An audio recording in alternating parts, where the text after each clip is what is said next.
Good day, good day, good day.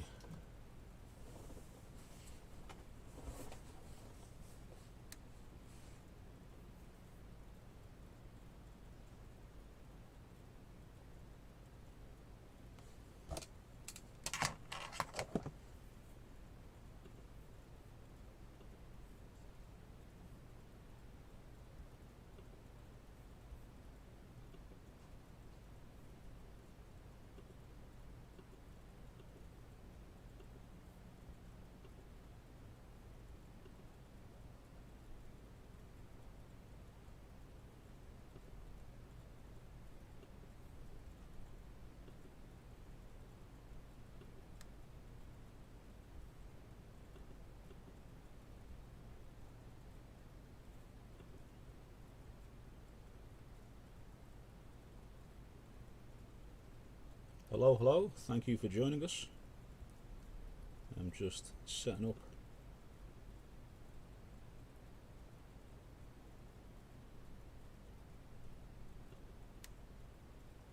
on the stream here on my MacBook so I can tell what's going on.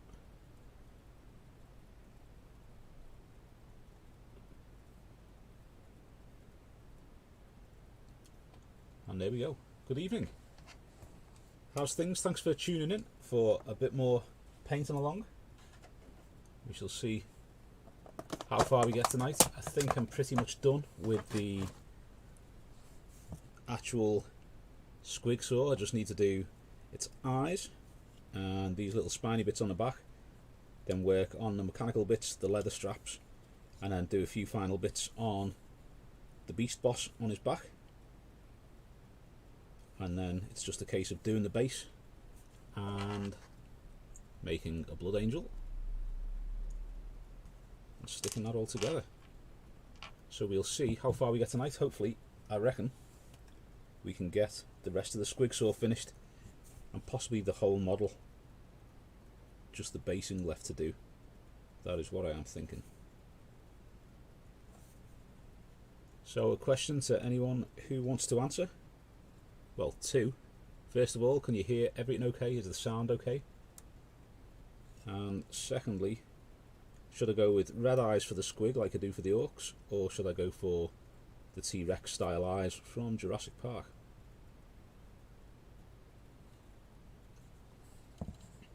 And that is the first question.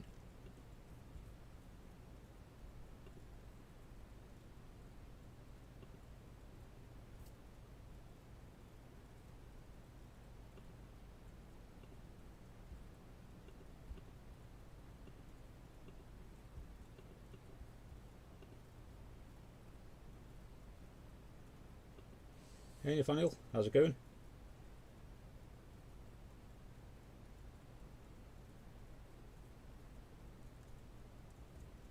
For anyone who isn't already, there we have a link to the Discord, Russian Bolt Gun Discord.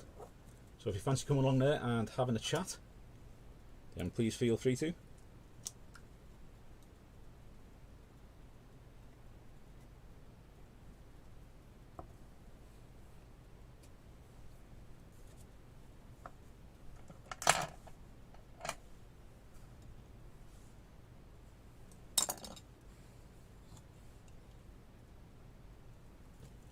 That's possibly the fan from the PC. That'll move you over a bit, and hopefully that will get rid of a little bit of the background noise. I think it has quite a big fan inside that machine.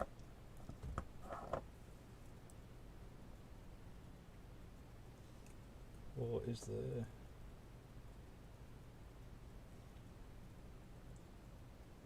No, I don't think we've got any microphones plugged in, so hopefully that should fade off or not be too bad.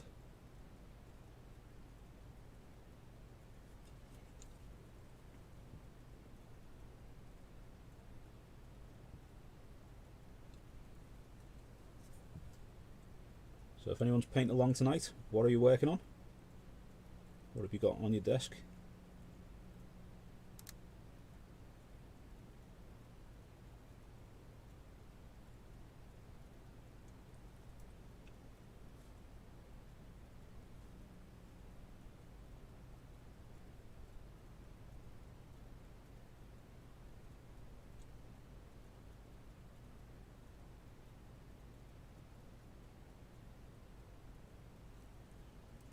It's funny you say, or ladies if there are any.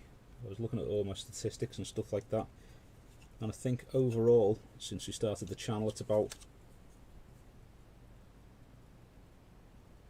or on average overall, I think it works out as about something like 1.9% of viewers are female.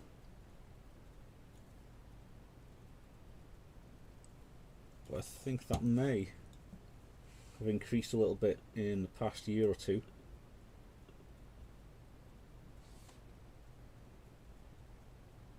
It is something I'd like to see more of in the future.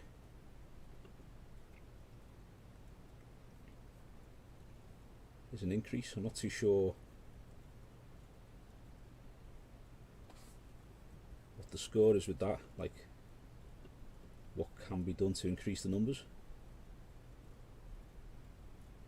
I think we are in 1.7 for the past year. I'm not too sure whether that's maybe a particular taste in models or whether it's the way I do the videos. I'm not too sure, but hopefully I'll be able to get that figure to increase over the coming years.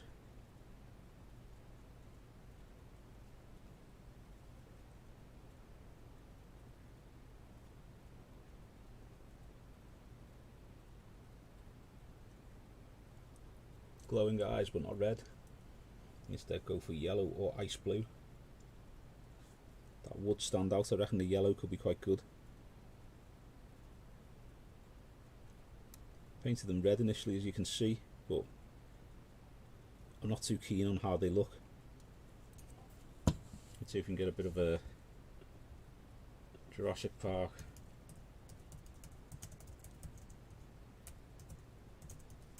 T-Rex eyes. Let's have a look at his eyes and see what they look like.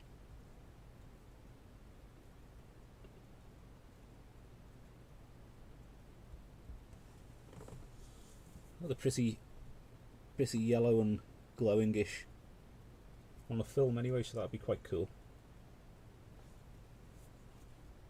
Probably not going to be able to put too much detail on like the actual eyes have, so glowing yellow eyes could be good. I think the blue might contrast with the, not contrast, might clash with the kind of anodized blue of the leg armour. So defo will go with the yellow for that.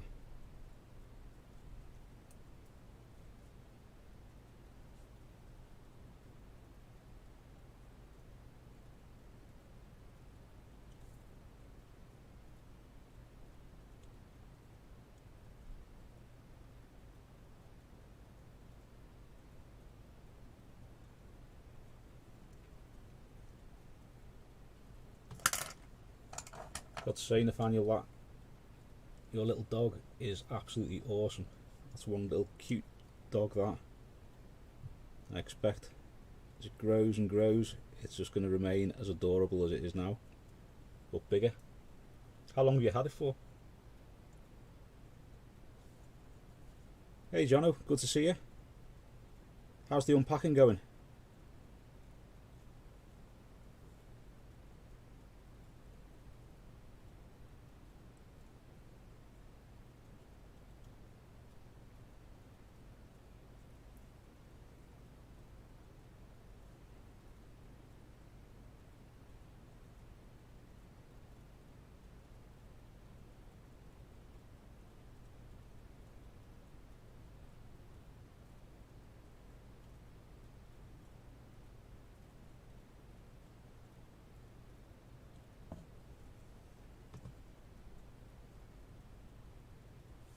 Hey Altero, good evening.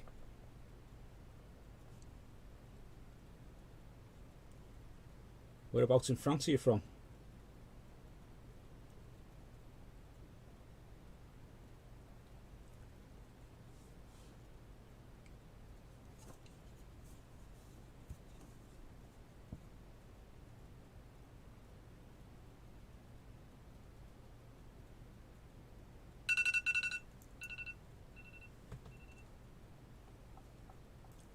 That is my alarm.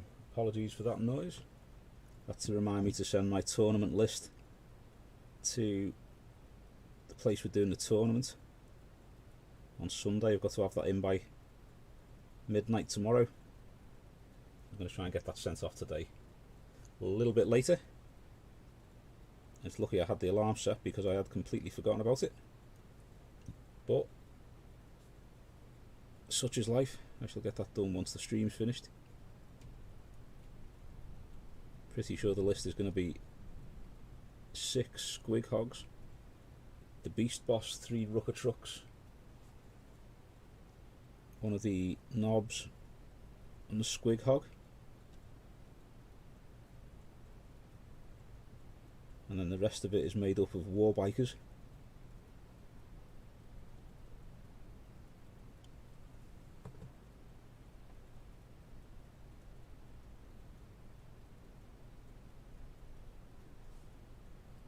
Oh wow! How big is the dog? Because he does look really quite like small and adorable. I thought it was probably only maybe a year or two old.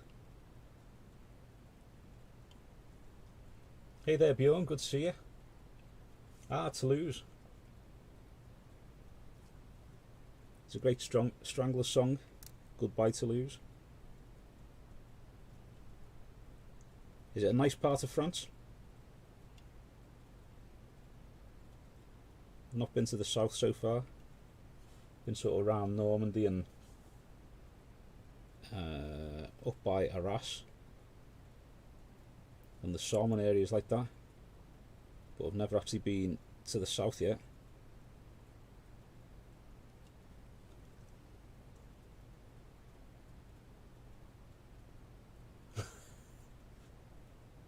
Oh man, it is an absolutely adorable dog, it really is.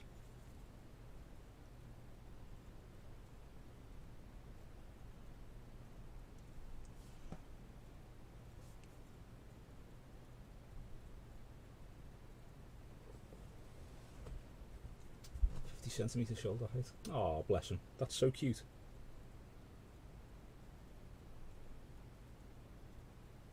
Not too bad, sir, Bjorn. Bit tired from the day. I was up later than I should have been last night playing Animal Crossing on the Switch. And so the day in work was a little bit trickier than it should have been, but it kind of flew by because I had loads to do. And now I'm painting, so everything's all good. How's everything your way? Is the weather calmed down south yet? Nearly done. Got the last bits and bobs turning up Friday, and Sky coming back tomorrow to fix Wi-Fi again. Ah, great stuff. You're still on your phone? Is that Jono?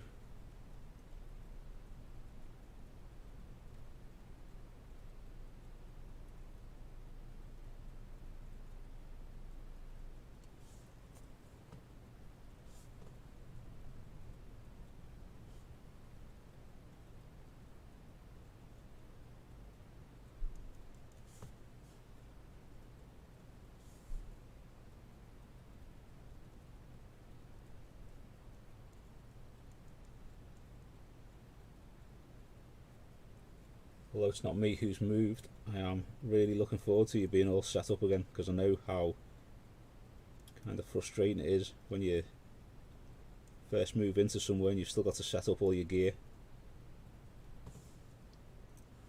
Remember when we first moved into this house years ago? It was before I had Lil, and the first moved in, and the first thing that I wanted to set up was my desk and get all my paints out and stick them in little boxes and stuff so I knew where everything was. But naturally,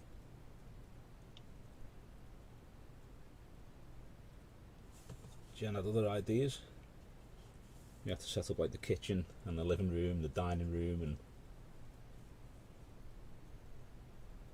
it was disappointing because it took me about 2 weeks to get the hobby stuff set up.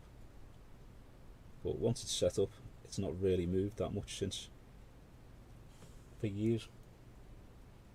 So hopefully that'll all get sorted for you this week. John, I'll keep everything crossed for you. Sugar water purple. And you have no idea how many of your tutorials I've watched painting my armies. Oh, great stuff.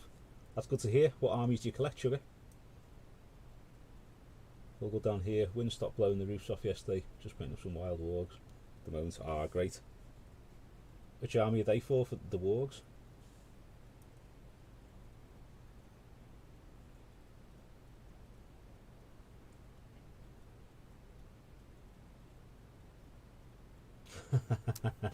He knows he's handsome. That is class. 50 centimetres. I just thought, honestly, I did when you say that, that he gets mistaken for a pup, or mistaken thinking he's a lot younger. He does look so young. You know, one of my pals has got a similar kind of dog. I don't know what kind it is, but similar colours, with the whites and the greys and the dark parts. And it's a lot bigger, so immediately assumed that it was. That's ace. If he stays that big, that's boss. Need to put a line from the pole to the house. Ah, too windy. Curse that wind. It's not been too bad here today. It was a bit blowy, a little bit cold, nothing too much though. Not as blowy as it was the other day.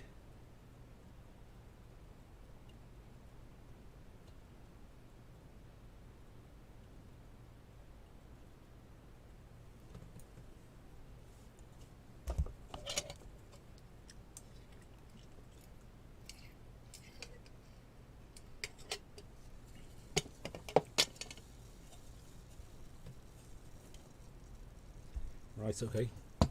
Let's have a look at these eyes. What are we going for there?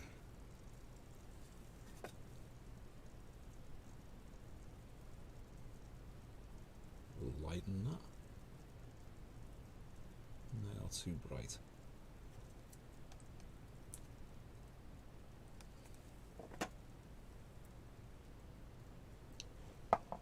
Okay, we're going to go for some interesting mixing here to try and get this T-Rex eye colour right.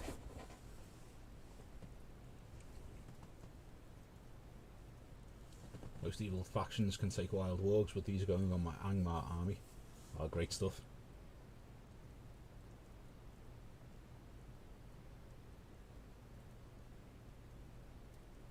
And Jono, first thing I got set up was my painting table. Good man, good man. That's the way to do it. Eurasian Villado, aka stream up from Romania. I'll tell you what, that is an amazing looking pooch. Ah, my Avalon Sunset has taken a tumble, and where, I do not know. There we go.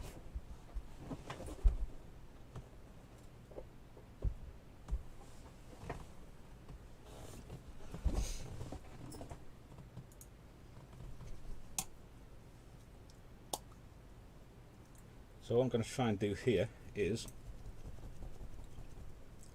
I'm looking at the eye from the T-Rex, and it is yellow and it's quite glowy. It's got that nice pupil in the middle and little reddish spots around the outside of it. But it does seem to be quite a muted yellow. It's not too bright, so I'm going to try and, oh man, try and mix some colours. Just bear with me 1 second. I shall turn that off.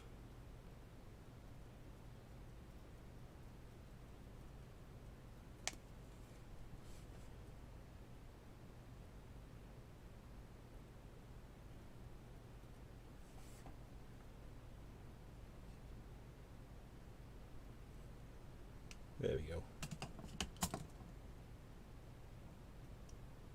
And so I was well prepared because the takeaway came late. It ended up meaning that I'm running late and not a lot of time to set up, so the eyes do look quite muted, not as bright as I expect them to be.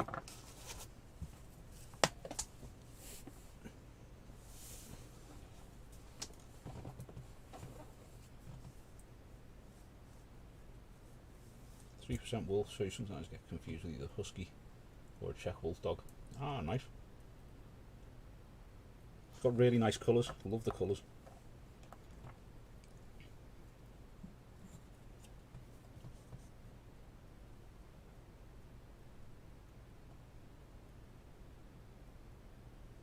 Right, okay.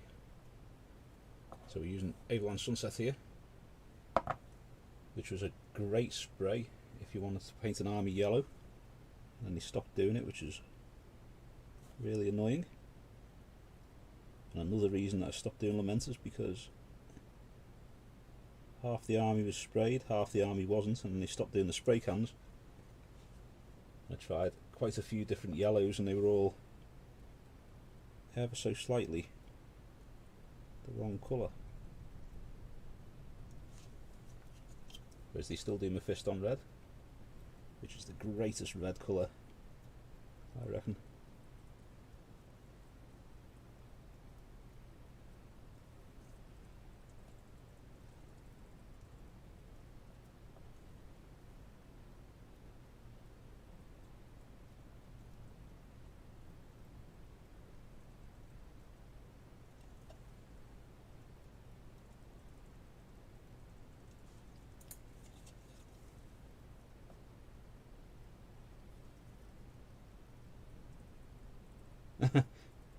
I am, or you are, Bjorn.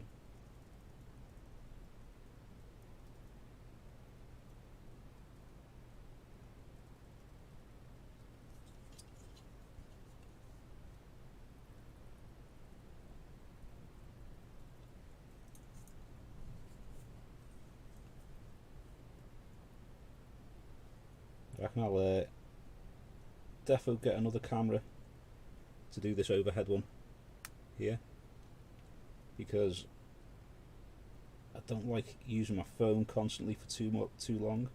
Like when I'm doing the videos, I try and give it a bit of a break, because I'm pretty sure that is what caned one of my old phones. I was doing videos with it all the time, and eventually the battery died.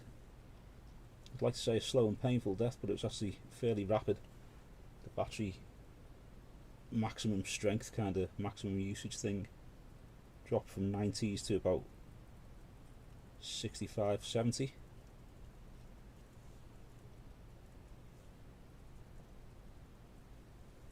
Which meant that you'd charge it up overnight, wake up in the morning, take it out, and by 1 o'clock in the afternoon sometimes it'd just turn itself off when it was at like 27%, which is dead annoying. There you go. Oh, I hope so. That'd be really nice, that I would. Enjoy that, Bjorn.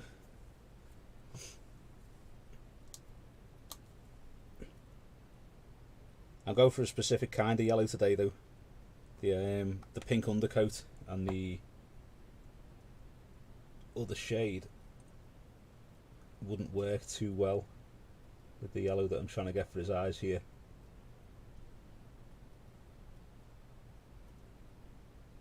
I'm just mixing a little bit,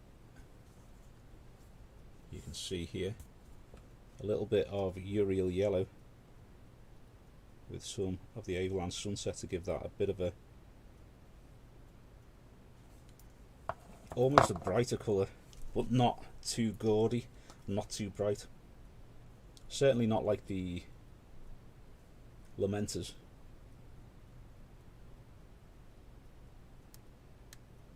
I just want it to be a lighter shade, a little tiny bit brighter. I think I might be on the right tracks with this, but I may have to use a little bit of Cassandra yellow or something to get it to the right hue. We tried colour forged spray paint, they're really good and cheap in the game for. I have not, no. I've tried the TT Combat ones, they seem decent, and I've tried the Army Painter ones. Now I had a bit of a problem with the Army Painter one. I had a black one where it was like where the cap comes off, you take the cap off, and the Army Painter ones have that little bit where your wang a screwdriver in and twist it and that pops the cap off. But what I'd had with one of the black sprays was when I've put the screwdriver in and turned it, it's just made that hole wider. It hasn't popped off because it was really, really tight and stuck on. So I couldn't get it off that way. Tried to kind of cut around it with the screwdriver, couldn't get off that way either. So I was pushing the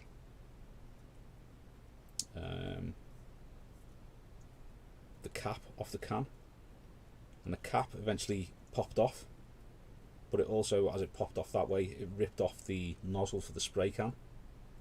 So with the Games Workshop ones, when the nozzles pop off, or with the Halfords ones, when the nozzle pops off, you just kind of gently twist it and turn it back into place. So I tried to do that with the Army Painted one, and the pipe that's sticking up where the nozzle fits over the top of it was, I don't know, wildly sensitive, so that when I gently tried to screw the cap back on, it basically jetted black paint up into the cap, out all over the top, all over my hand, and it ended up down the inside of the patio doors and the curtains on the inside too.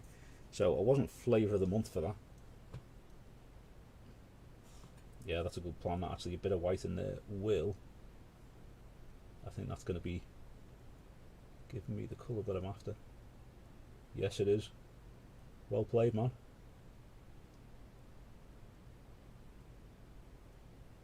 Perfect. So the Army Painter sprays, I messaged the shop that I got it from. It's quite a while ago now, like last year sometime. Just throw my paintbrush on the floor. I messaged the shop that I got it from, and they never replied to me. So I messaged the Army Painter, they never replied to me. So I just binned it off, as I always do with paints or anything like. I'll just vote with my feet, so try and get it sorted, can't get it sorted, I just won't buy the spray paints anymore. The paintbrushes are still sound, happy with the paintbrushes. With those lids on the cans, I am not too keen on. Hey there AJ, how's tricks?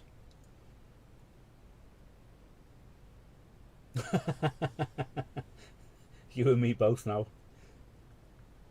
That's why I don't use the Army Painter spray cans. I don't know what it is with those lids. Those lids are just so unbelievably irritating. Like the Games Workshop cans and the, like pretty much every other can is really, really good, but those caps, I mean, you get like, I've got like a Halfords Red, which is just your standard, oh hang on, it's got the red cap on, but it's actually matte black primer, or matte black spray paint, and that is what I undercoat all my minis with. Same with that, you can pop the cap off, no problem. Matte lacquer, pop the cap off, no problem. Why you need to have something where you have to use a screwdriver to pop it off, I'll never know. I can't understand the logic behind it myself, like, but when it all went horribly wrong, I was a bit miffed, because it means having to get some stuff to clean off the inside of the patio doors.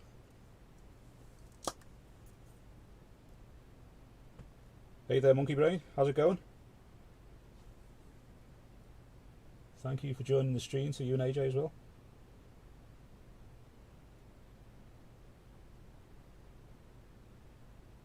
So where do you get those sprays from, Jono? Are they, get them from like just your standard game shops and stuff, do you? Just adding a little bit of Dawn Yellow to the mix I've just been using. Now it's to kind of do around the outside of this bright yellow.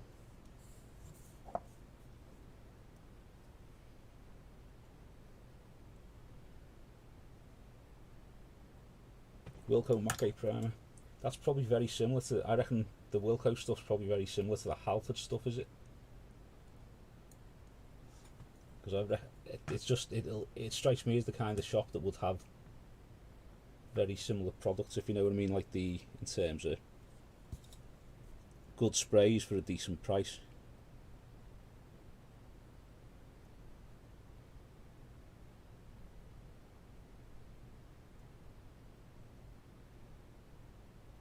We should have done this colour first, to be honest.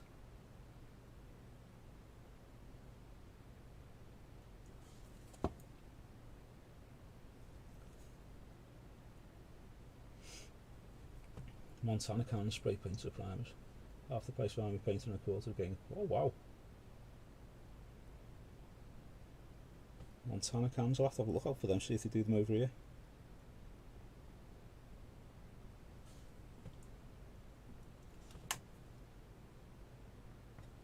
There is so many good spray cans on the market, like. Maybe years ago, just having to brush paint everything. You get your miniature and you have to prime it with a brush. Like painting chainmail is just an absolute nightmare. There's absolutely no joy to undercoating chainmail. You just permanently destroy your brushes, having to jab it into that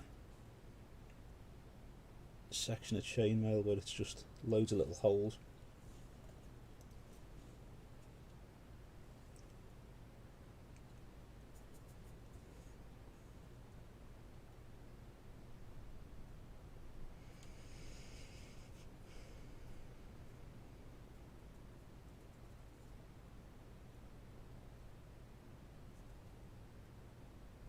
Trying to work out, where do you reckon this guy's pupils would be?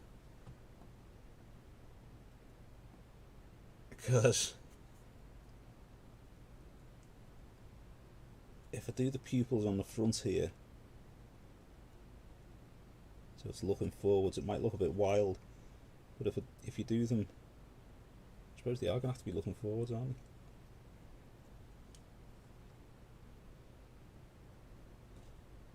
they? It just doesn't have a very good line of sight.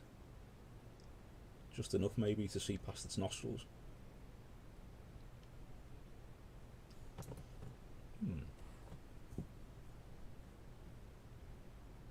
Top notch, had no trouble with Games TV and he got it sorted out. So I'll go back to see if everything was up to standard.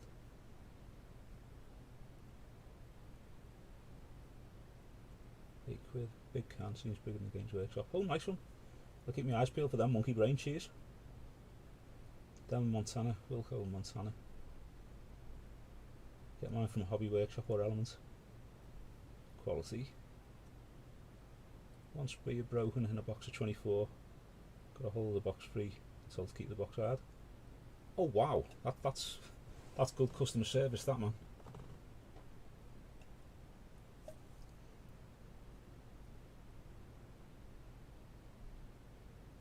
In his eyes, yeah. I'm thinking like the pupils will be in his eyes, I guess. Damn you.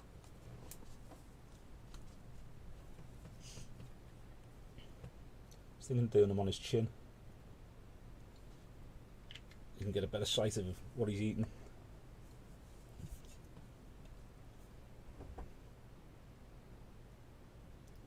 So if I'm doing them near the front, I should do this light a bit near the front too.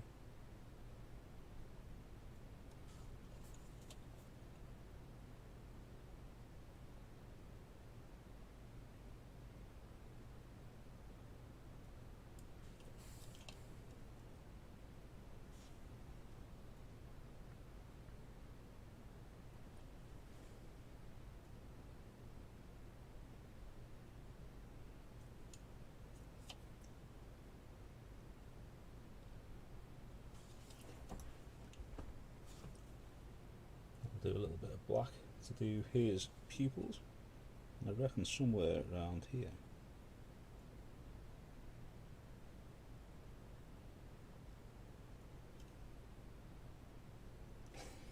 Just look way too small. Might have to enlarge that a little bit. Either I'll just pretend that someone shined the torch in his face so his pupils are shrunk. And when the cats go wild, their pupils go ginormous.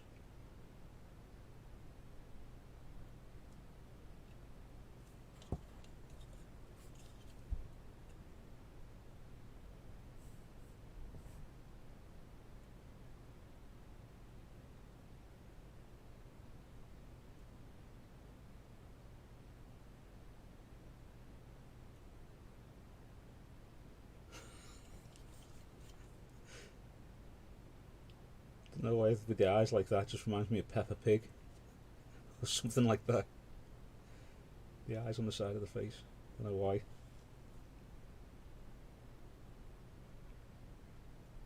Very terrifying Peppa Pig. Maybe that can be the next time I paint up some squig hogs and do them with the Peppa Pig theme.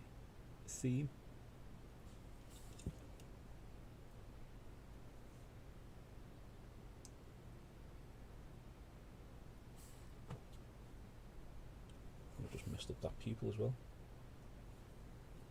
So what hobby stuff's everyone looking forward to? What's everyone been reading? Anyone reading any of the Black Library books or anything like that at the moment? Started listening to Outcast Dead a few weeks ago, or a few days ago. So I've been listening to that on Audible.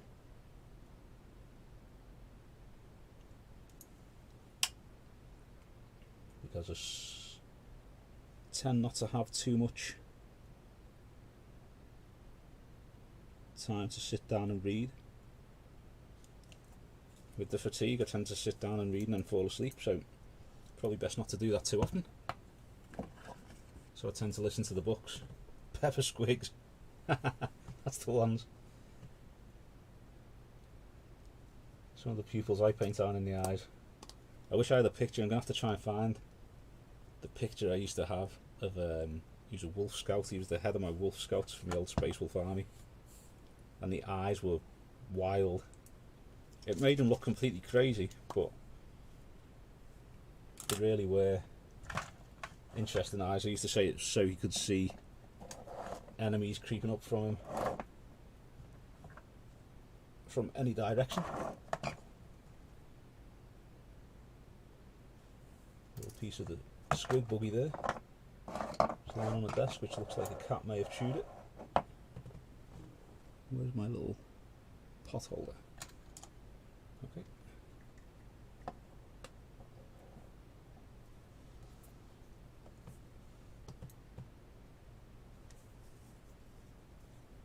Krieg on Audible. Oh, quality.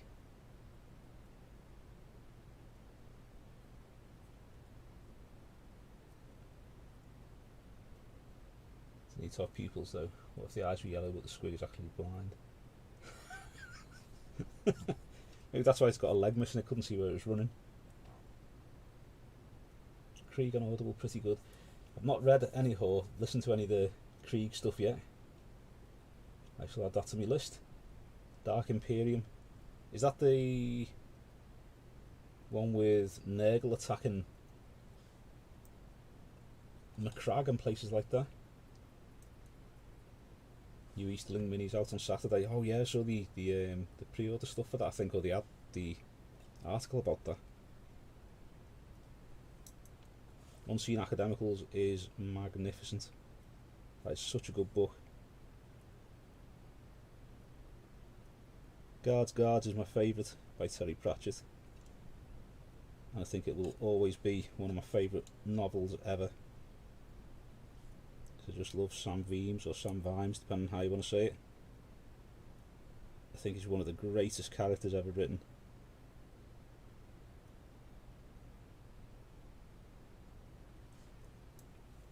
But that is, Guards is my favourite novel.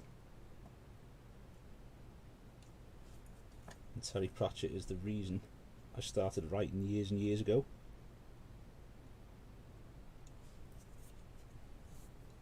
Went on holiday with my folks to the Isle of Man. There used to be a place you could stay there called the Viking Hotel, Apart Hotel I think it was. It was like little apartments where you could get like a family room to stay in. And while we were there, my mum and dad were going out somewhere to see something that I wasn't particularly interested in seeing there. So I stayed in and went down to the W.H. Smith that used to be underneath it, and they had James Herbert books, and I'd read most of them because my brothers got them. And then they had, I saw the cover of Small Gods, which is the Terry Pratchett book, and it had like Vorbis, who was the head of the Inquisition, and he's standing there shouting and looking crazy. And it had, can't remember the name of the guy, the main guy in it, whose name escapes me, strapped to a big bronze turtle that was being heated up, and from the sky is dropping a one-eyed turtle. And it looked like such a daft cover. I thought I'll give that a crack, and then I basically read that cover to cover in about a day and a half, and went down and got another one and read that in about a day and a half, and spent most of the holiday just going back and forth to W.H. Smith buying Terry Pratchett books, because he is such a good writer, such a funny writer, and really good and really clever with his words. So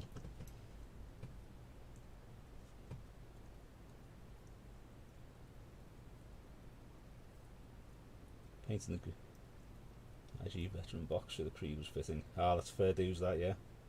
There's some great miniatures in that box set. I got them when they come with the kill team stuff, because I wanted some of the scenery as well, and the orcs, and they are such good models, those Krieg ones. So much detail and so much character to every single one of them. One day I'm sure I will paint them. One day. Painted the Sergeant. Listening to the Buried Dagger, it's a great book. Who's the Bruther? That's the fella. Well played, that man, Bruther. I was thinking Ubba, but that's one of the Vikings, isn't it? Who writes Buried Dagger? Jono, is it a fantasy one, is it, or is it a, what kind of book is it?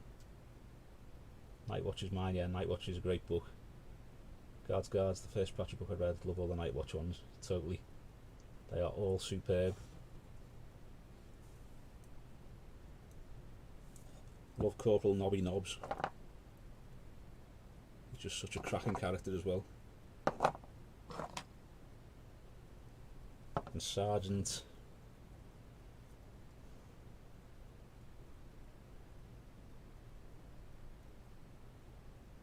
brain fog's a terrible thing. Can't remember half the things that you want to say, and you can't remember how to say half the things that you are saying.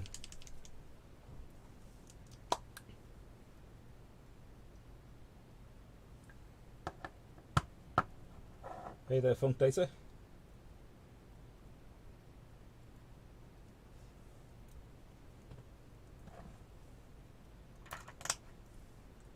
Whereabouts in France are you from?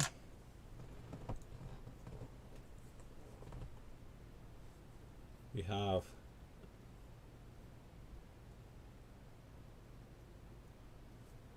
Arturo's over from France too.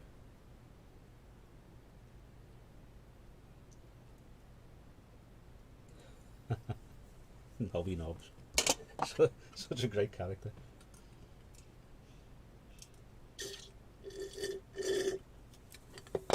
You're most welcome for the tutorials. I enjoy doing them. If it helps people, then Bordeaux. Oh, class. Is that a nice part of France? I've never been to Bordeaux, so got to ask.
more I paint on this guy, the more I think I should be painting other stuff as well.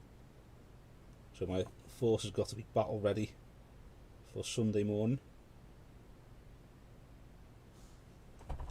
And so far out of the whole force, this is the only miniature which is battle ready, or close to.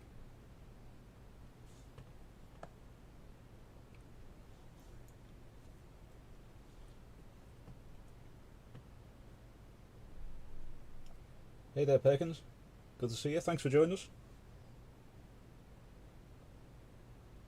Have you got a sneaky window open so that you can watch him work, or you're working from home?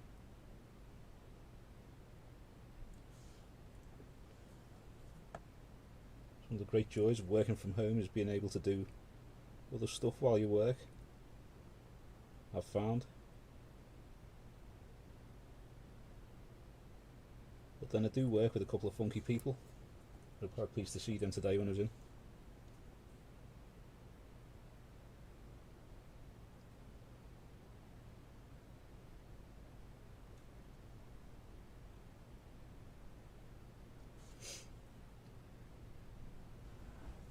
Bjorn, are you still about?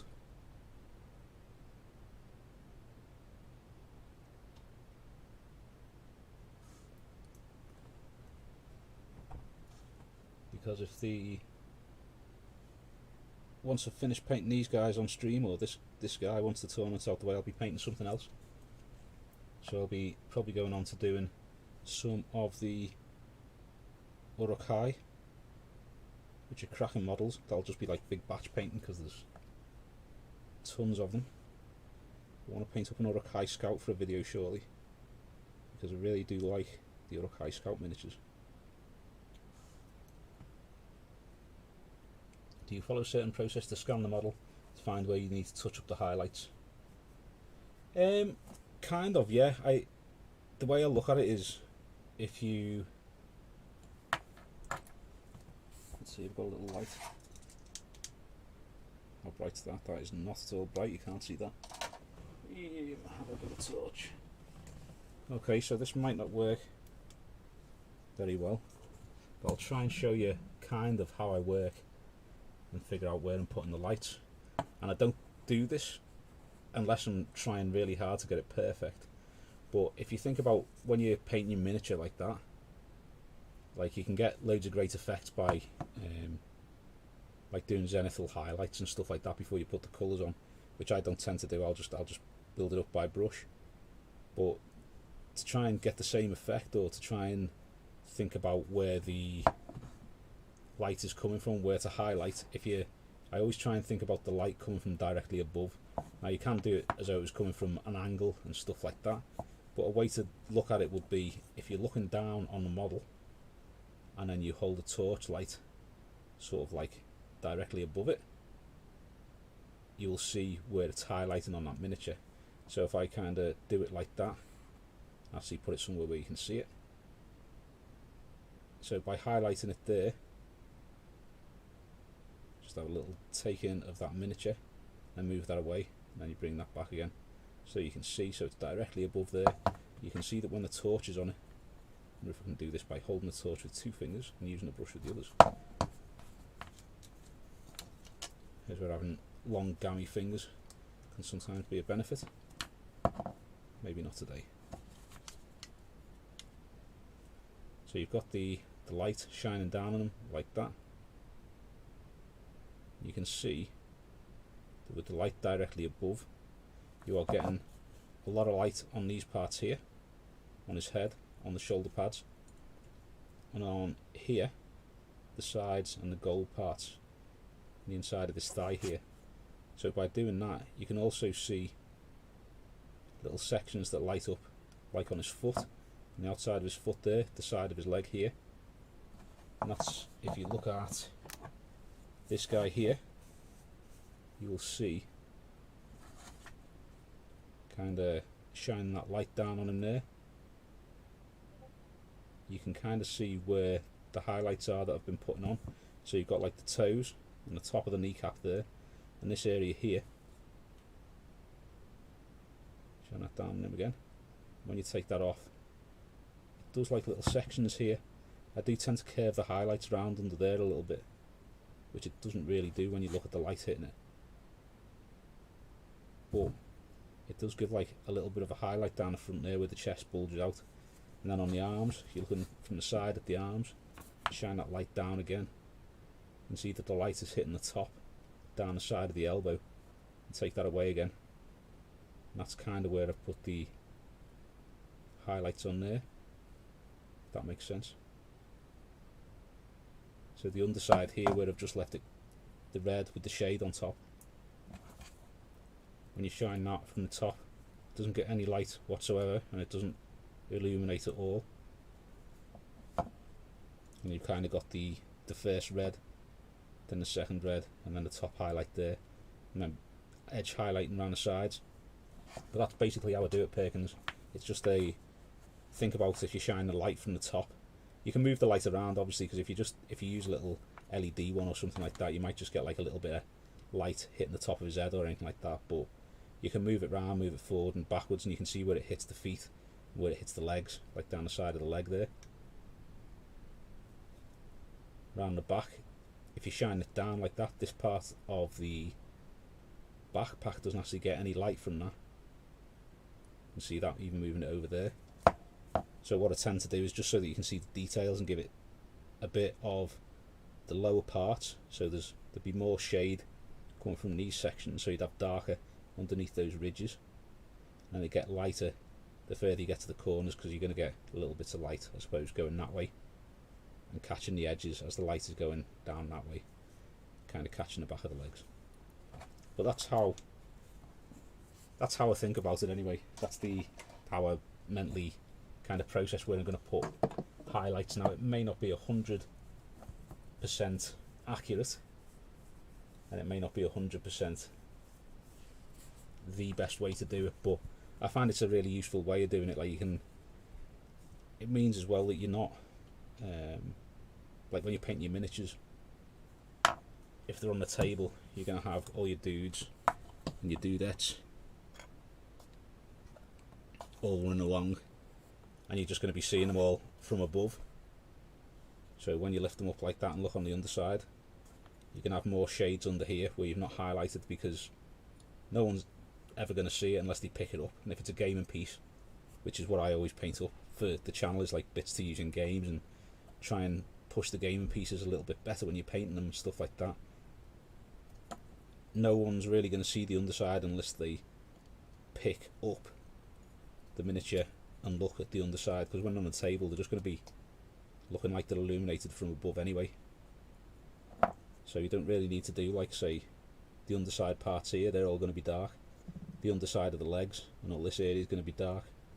Where this cloth bit goes round, that's not going to be particularly really highlighted, because once that goes under to about here, it's going to be pretty dark anyway. And the loincloth probably wouldn't really need to even highlight that high or colour it in that high. If you've got the shade, and you'd probably do the shade to about here, you've gone a bit high on that one. But I tend to do, if you're looking down on it like that, or you're looking at it from an angle, looking down like that, sorry, and looking at it from an angle, I'd probably be thinking about painting it so that it looks its best from those angles, because that's what people are going to see more. Whereas if you hold it like that, it just looks like I haven't painted parts of it. Because I haven't. It's just had the normal base colour and then the shade.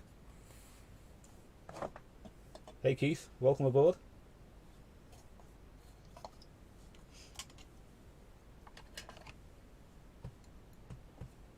IT stuff. Oh, mega. I hope you get plenty of time to chill out while you're doing all that stuff. Hey, cheers, Half Pint. Thanks very much. Welcome aboard. The meetings are all done for the day. Happy days. Happy days. Meetings are the worst thing in the whole world. Night, Jono. Thanks for coming along, and good to see you. I'll no doubt see you on Discord. Again, if anyone is wanting to join the Discord, there's the link for you. That should be popping up in a moment. Yeah, sorry Bjorn, I don't know whether you caught that. After I've been doing these, I'll probably be doing some Urukai, either the Scouts or finishing off more of the Warriors. That's the plan anyway. But I did plan to have those finished last year and still didn't finish them, so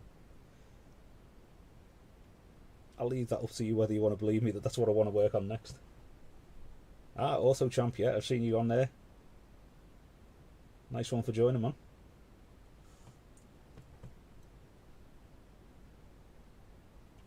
Yeah, Nathaniel's spot on there. You can, depending on how you want to do your lighting, like I tend to do it directly top down, but you could do it so that the light was coming in from some nice angles to get some great highlights on there. It's worth just having a play around it and seeing what you like the look of most, because there's so many little different things that you can do. One thing that I want to have a crack at, maybe do a video once I've figured out a way to do it and I'm happy with how I'm doing it, will be the object source lighting, the OSL stuff. I'll have a little crack at that. That's kind of what I've been working on with this guy, is just having a little play about with a bit of a fun miniature, working out where the light would go. So that's why it's got those white highlights looking a bit strange from the lamp there, because I've been looking at where the lamp will be shining and highlighting the edges there a lot more than on the far side of this guy. So what I want to try and do with them is work out where those bits of light are hitting, highlight them a lot more, keep working on the highlights to build them up. Then I'm going to colour the light and try and colour the highlights and see how that works, and then use null oil to shade the miniature more so that it looks like it's in shadow. So this part here where you have, oh yeah, definitely will be with an airbrush. I will work out a way to do it with normal brush, but if you look at where that's coming from, the light here will be coming straight back and not really going past these little warts on his backside, just here. See my shaking hand there, so you can see those warts just poking out when you're holding it like that. So those warts would just be getting a little bit of light right on the tip, be getting a little bit of the light on the edge of the cloak and a few little bits on these ridges. Now when you turn them that way, you can't see any of the light from there, so I'll be shading the hell out of this bit, darkening it up a lot, and then leaving the top edges and stuff like that. That's my idea anyway. We'll see in a few months when I get round to finishing them, probably, how that works out, because it may be absolutely awful, but I'll keep you posted with that anyway. Yeah, I've seen some decent results with dry brushing too. I've seen, like, years and years ago, dry brushing was a kind of a thing that was used a lot, but not to great effect, I don't think. Like a lot of miniatures, like you could, my brother did an ogre years and years ago and dry brushed all the highlights on it and kept doing lighter shade, then a lighter shade, then a lighter shade, and it was really good, like the amount of shades he got on there. But when he'd finished, it looked like the ogre was made of icing sugar. And it's one of those where I think even like when you look at the Game Workshop magazines and stuff from years ago, the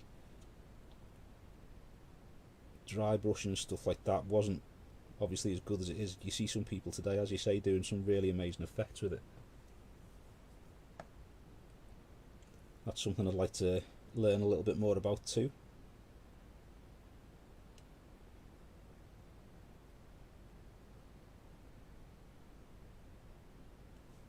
If anyone would be interested in maybe getting a video or two about basic airbrushing things and stuff like that, one of my pals, Newt, and me were talking today in work.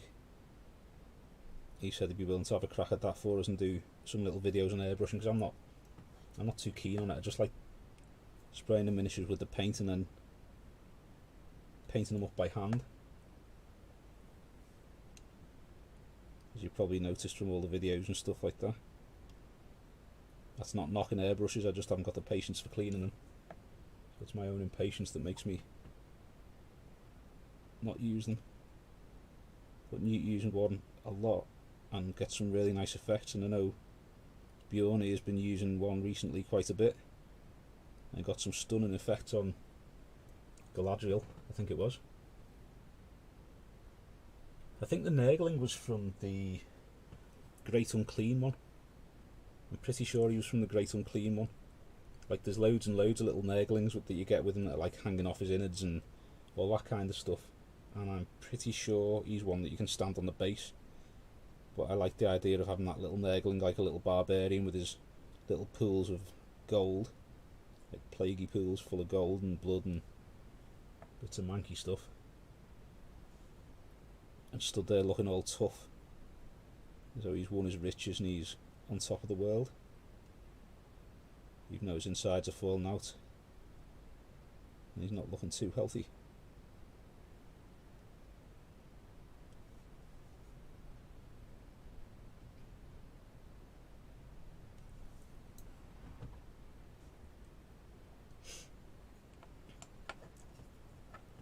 If you have a look at the I did a, what are they called, Death Company guy, Perkins. I did a video for a Death Company fella, and most of their armour's black, like 90% of their armour's black, and I think that shows quite a nice way of not only doing the black but also where I've done the highlights on it, because it's all black and there's just probably about 10% of it highlighted in certain areas, and then the edge highlights as well where the light would be catching it. That's sort of like an extreme version of what I was saying about with the word bearer and the vampire there. That might be a good one to have a watch of as well, to see about the highlighting.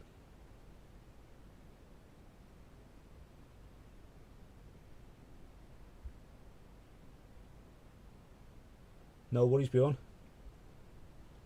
Thanks for coming in. Good to see you as always.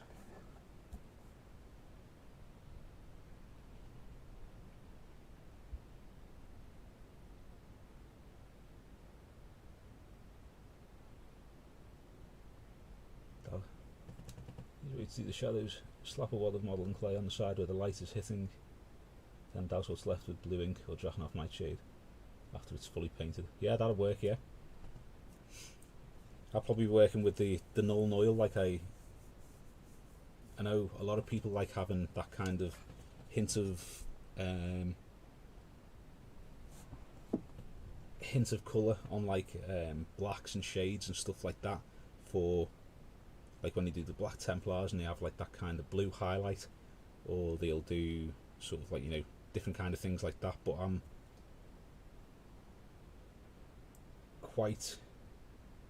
I just like it to be as dark as possible, if you know what I mean. So I tend to use, if I'm doing the shading on black, it'd just be a couple of grey tones to pick out the details, and if I was doing the shading like that, I'd probably, just for my own thing, will be to use Nuln Oil on it, because I know where I'm coming from with that.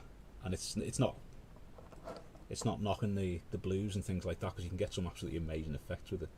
It's just I don't know whether it's something inside my head or what, but I can't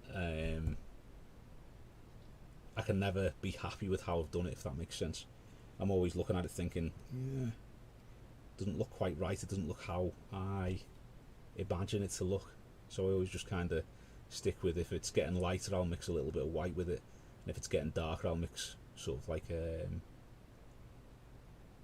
yeah, that's right, yeah, the warm cool tone contrast. I like that. That's it. There's a guy I met a couple of times who entered a lot of competitions, and he did it was like a kind of Templar Knight kind of fella, like one of those little guys with the big heads. It's about yay big, and the head's kind of like this big, and he did it with that same warm and cool tones, and he only used them, so it was very kind of orangey and red on one side and very blue, and it was incredible look of it. It looked wild, sort of, when you're looking at it in a kind of, nothing would ever look like that, but it does give that warmth from one side, and it does give that coolness from the other side. It's really, really nicely done. You've got the patience to do things like that. I haven't. Mine's all green, lighter shade of green, lighter shade of green, edge highlight.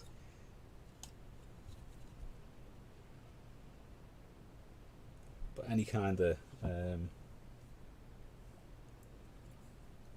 of painting skills like that, where you can use, it's the same with the what they call it, the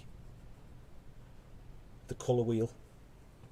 One of my pals, Phil, was saying to me that you should try using a purple wash on gold, because it contrasts really well with it, so that when you're doing your highlights and stuff like that, it gives a really, really good look. And I hadn't thought of that, because I don't really look at the colour wheel kind of thing. I just go with what my brain's telling me to paint on it. But it does, I tried it after he'd said it just to see what it looked like, and purple on gold looks really, really nice. And I think that's to do with that kind of contrast of colours on it kind of thing. People who are more painting minded than me will probably know the best way to explain it, but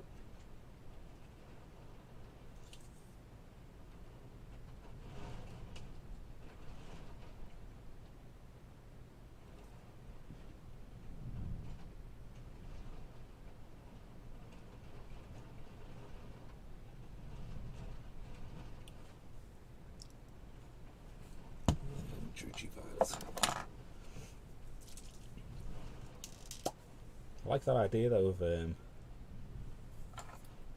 putting like modelling clay around it to do the thing. I'm going to try that with the little Nurgling fella. That's a cracking idea, that, just to get it. I'll be able to work out perfectly where the shade's going then. So thank you very, very, very much for that. It'll make finding those areas to paint so much easier.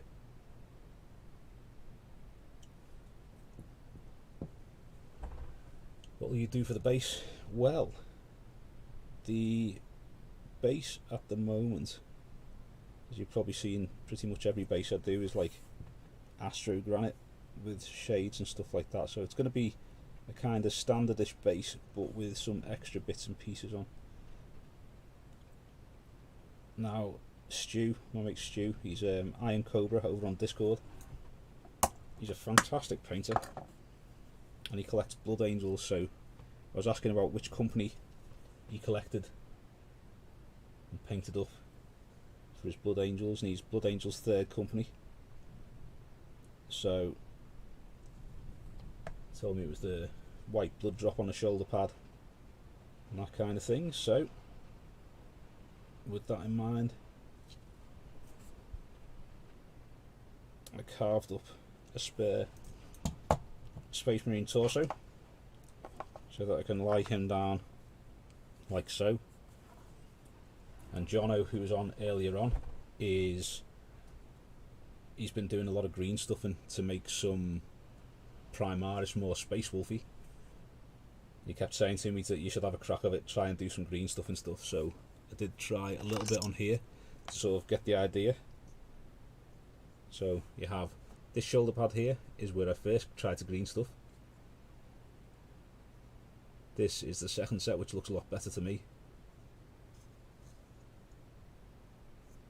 So I have got to go over that a little bit, I think. Keep this bit as is for now. Try to do a little plait down his front, which is it's alright. But I'm going to use a little bit of green stuff now that I feel almost adequate with it. I'm going to be doing a nice dead blood angel lying on the deck with this head from one of the Tyrannid kits, where he's got all his kind of neck giblets hanging out. And slaughter that blood angel. I've got his hands and different arm parts and bits that I can scatter about the base as well. And a little tub somewhere of, looks like little bolt gun casings. So with any luck, I'll be able to get that looking pretty cool, so that any time I face Stu's blood angels, there'll be a dead one on the base. Perkins, is this your regular time for streaming, or do you have a set schedule? to be honest, I don't really have a set schedule at the moment, because I do a lot of the videos during the weeknights. I don't tend to stream too much during the weeknights. We have a bit of a spammer.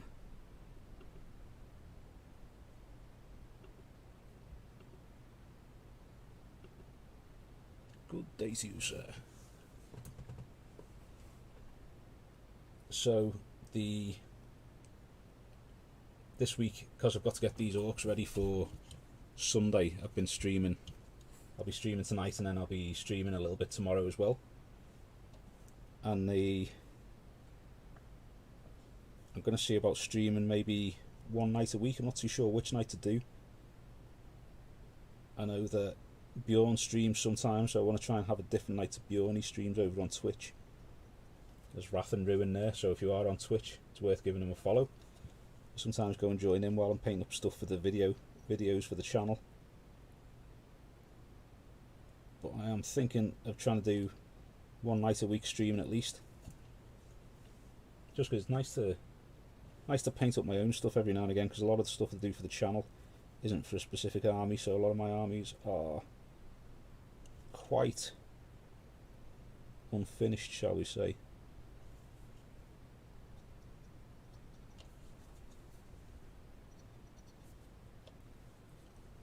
Give me 1 second, I'll move this light back in a sec so you're not being dazzled. Just need to see the underside of that.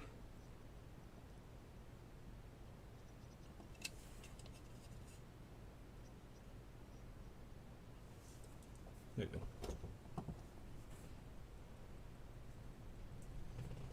So yeah, it'd usually be, I don't know, I'll probably end up doing a Wednesday or a Monday streaming generally, if I can manage to drop a half day in work. I may end up doing an extra bit of streaming either on that day or one night a week, because that'd free up time to do a little bit more writing and also more content, more videos and stuff like that. So that is my aim, is to get to a point where I can drop a bit more time in my day-to-day job, so I can do more tutorials and more streaming and more things that are fun to do, rather than the mundaneness that day-to-day work brings with it. Yeah, Monkey Brain, Nathaniel was saying about the pink base for yellow is really good, and Nathaniel, you'll have to tell me again which colour shade it was. I know it was, we were talking about it yesterday. I can't for the life of me think what colour it was. Was it purple? It might have been purple for the shade, because I usually just do the Avalanche Sunset and then build up the yellows and then do the shades with the Fugue and Orange. But I've seen a lot of good stuff with the purple undercoat and the different shades. Cheers Ed, thanks very much. Yeah, I'm quite pleased with how the teeth turned out. They look suitably old and battered, like my own.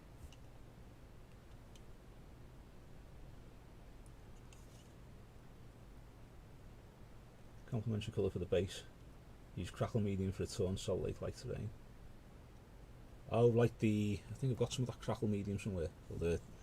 I've definitely got some of those crackle paints anyway, I'm sure of it.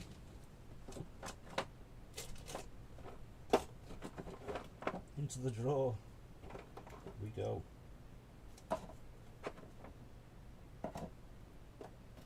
Seems to have about 500 bottles of sterling wood.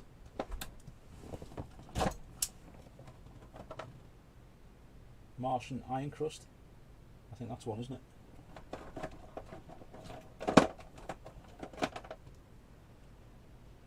And a Grellan Badland.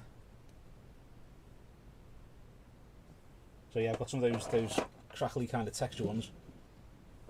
Purple shade, pink mid-tone, orange highlight, and yellow overall. That's the one. Monkey Brain, what Nathaniel's just said there, that's what we were talking about yesterday.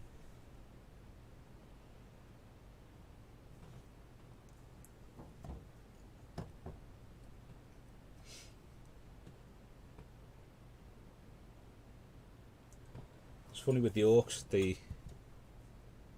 when they used to be sort of like the old first and second edition ones and stuff like that, they were always quite a comical looking army. And because of that, when I started doing them, I got the Assault on Blackreach box in about 2009, I think it was, and started painting up the Orcs then. And because it was sort of like a bit of a novelty, because I'd been painting Space Marines for years, and then got rid of all my Space Marines, got rid of all my hobby stuff, started again completely from scratch. And so I started doing the bases, so they were just really pleasant. So you have all these Orcs in their like bright patterned pants, walking over these lovely grasslands and really nice looking places, which looked a bit crazy. I'm trying to give them a bit more of a slightly serious look now, I suppose you could say.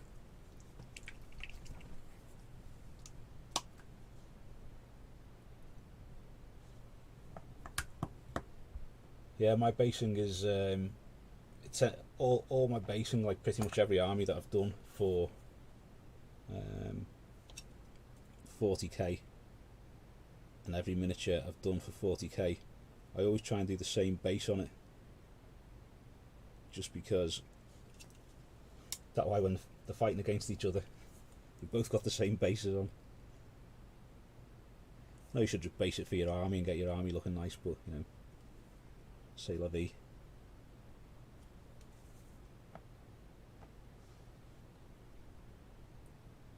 Hey BB HV, how are you this evening? Thank you for joining us.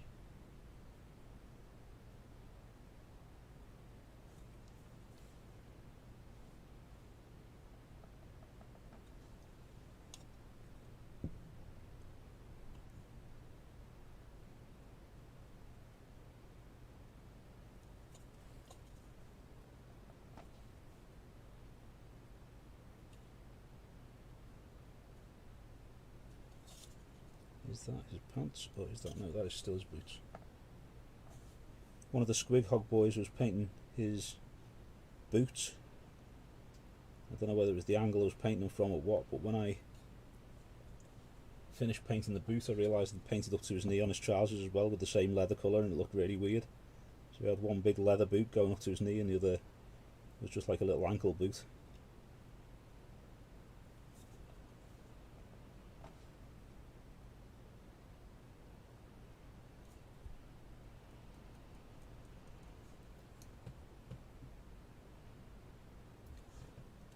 Night Funk Data, thanks for joining us, and bonsoir.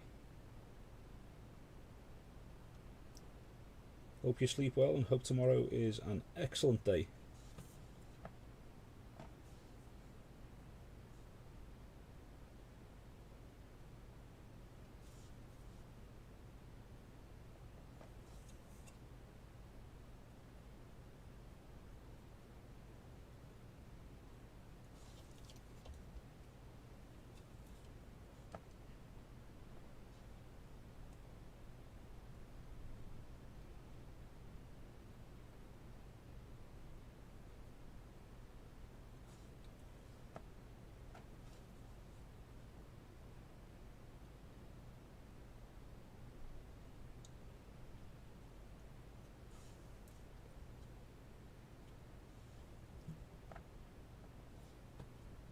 Merci beaucoup.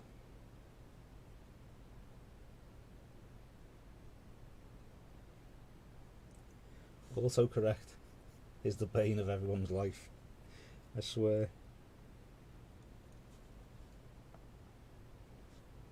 It's a feature I always have to turn off on my phones because I just can't get used to it.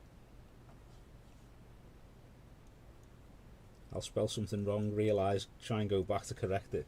It'll have been correct and I'll end up deleting part of the corrected word. It just drives me mad.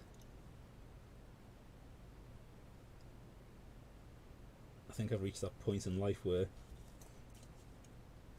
technology gets the better of me.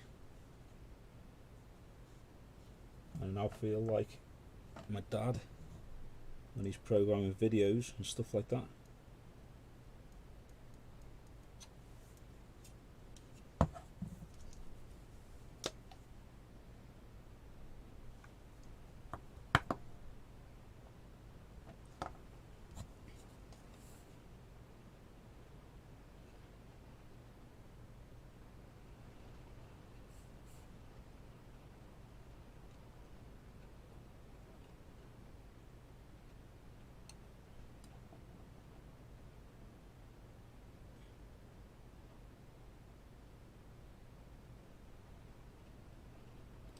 Tell you what's really strange, just so I can keep an eye on the chat and things like that, because I tend to run the streams through Streamlabs. So I've got that set up in front of me on my PC so I can see what's going on and I control the stream through that. Then, because I need to install some sort of chat thing, I can't chat on this yet because I haven't installed it. So I have to do any chatting when you see me post stuff up like this.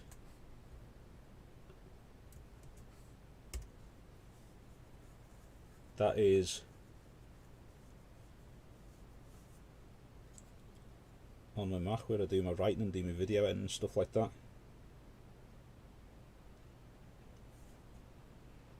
And they're both slightly out of sync.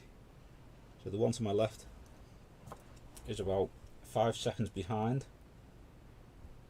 the one in front of me.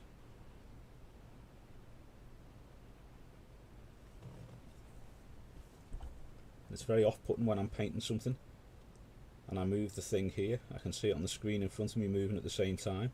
I can see it on this screen in front of me, big screen, moving about 2 seconds behind, and then off to the left I can see it moving about 5 seconds after that.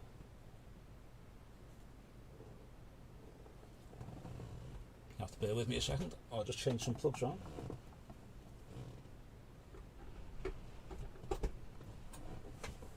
There we go.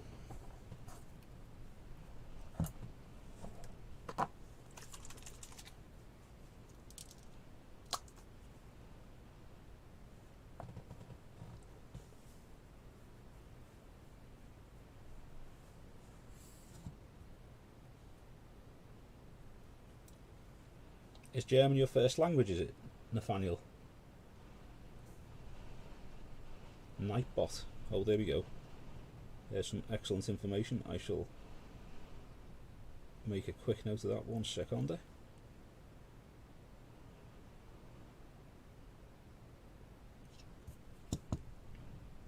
Nightbot, that's what I need to do.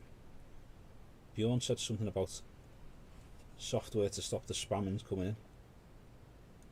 So that will be really, really handy.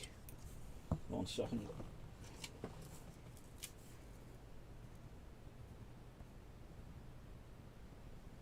Called Nightbot.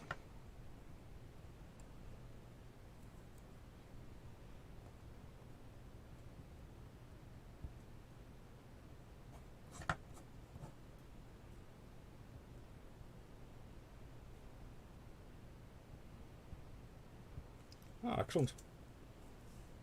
Your English is absolutely phenomenal. It is really, really good. Very, very impressed with that.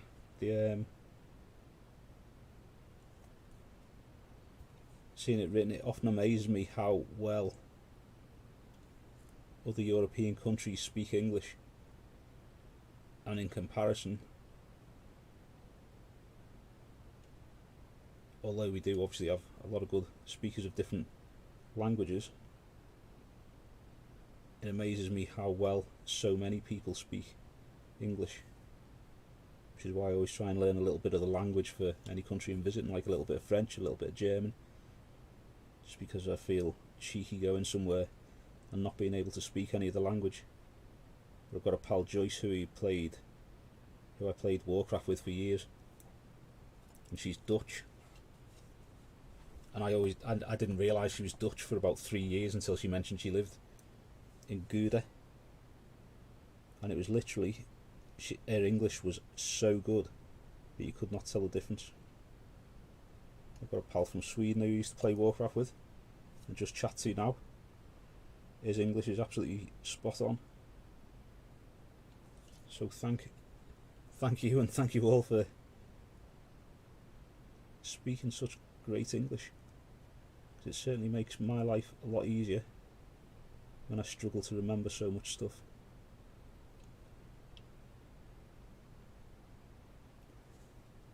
Just out of interest, did you learn English in school, or have you learnt it since you've left school?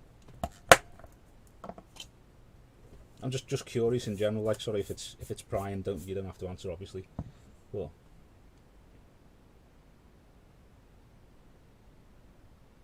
got you.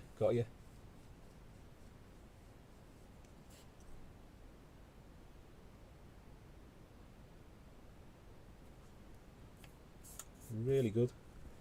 Good effort, that man. A little bit of noise while I open my next drink.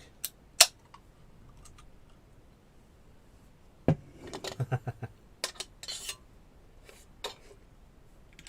always say that about my pal Frankie, who's from Sweden, that he speaks better English than some of the people I know and hang around with. So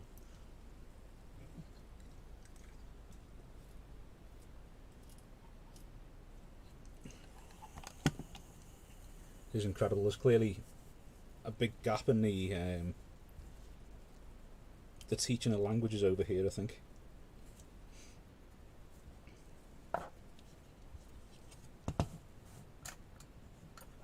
Okay, final colour on the fleshy bits, I think, or on these little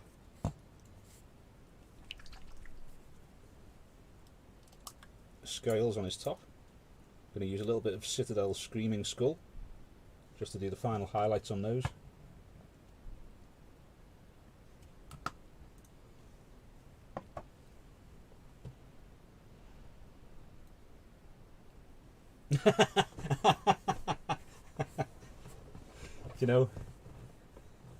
Je ne parle pas français. So much easier to say it than write it. I can speak part of German. Ich spreche Deutsch ein bisschen. I think is alright, not too bad. But if I try and spell it, I can't get the accents in the right place or anything like that.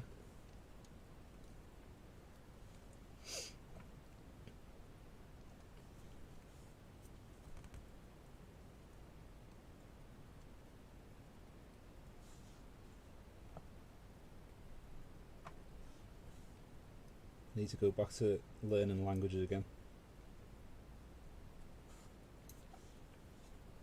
Something very interesting about,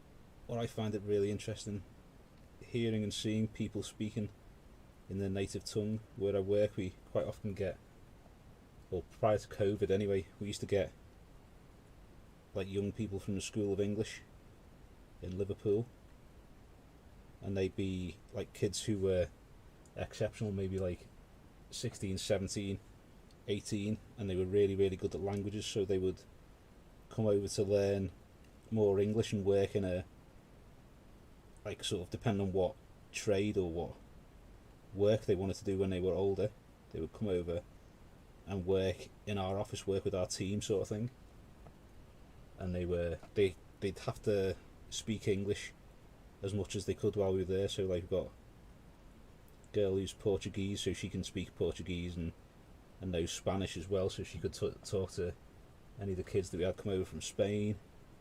I'd be able to speak a little tiny bit of German to the Germans who came over. We had Italians as well, so we had people who spoke a little bit of Italian, so it was everyone trying to learn a little bit from everyone else.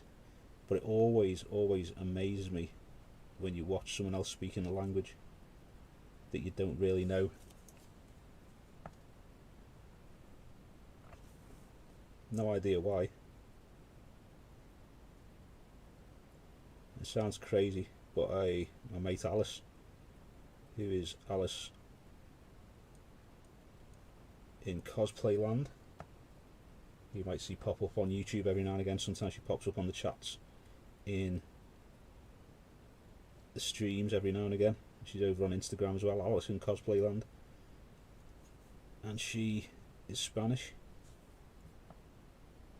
I always find it fascinating when I hear her speak Spanish, and I have to ask her, because day to day, like always being from the UK and didn't really travel anywhere outside the country until I was, I think, 18. I went over to the States and different parts of Europe with the TA. Went to Spain with one of the companies I worked for at the time as well. And because of that, I think growing up and not really knowing any languages very well and stuff like that, I always wondered whether, because you obviously think in your own language, don't you? So I found it amazing that when someone is fluent and really good at speaking a second language, I always wondered what language you would think in when you were speaking the second language, if that makes sense. And she said that it depends day to day. Sometimes she'll think of it all in Spanish and say it in English, or sometimes she'll say that she thinks bits of it in English, bits of it in Spanish. I just find that fascinating that you can, I don't know if that makes sense, if you can think in different languages. Like, so I'd be thinking in one language whilst trying to speak it, and it wasn't my native tongue. I learned several languages. English and German I actually learned. Turkish is my mother tongue. So I had to speak French and Japanese. Oh wow, superb. That's a lot of languages. Really, really well done for that. That is superb.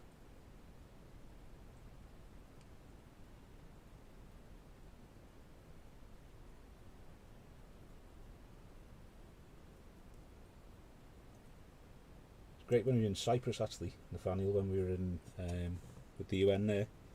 They, because obviously they have the ceasefire between the Greek forces and the Turkish forces there, in the buffer zone. So we were over there going between the buffer zone. And in the evenings we'd go into the town if we were able, like if we weren't on duty the next day. We used to drink over on the Turkish side because it was really, really nice over there. There's quite a few nice bars, and they were always so friendly.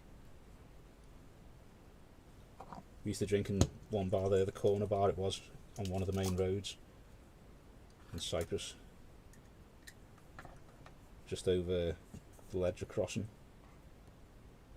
and it was a lovely bar. And sometimes you get Turkish police and Turkish soldiers drinking in there as well. We'd all just sit around and have a beer, which was dead cool. Because the politics of situations is usually way above the people, and the people who are there doing the job tend to be remarkably similar in a lot of ways.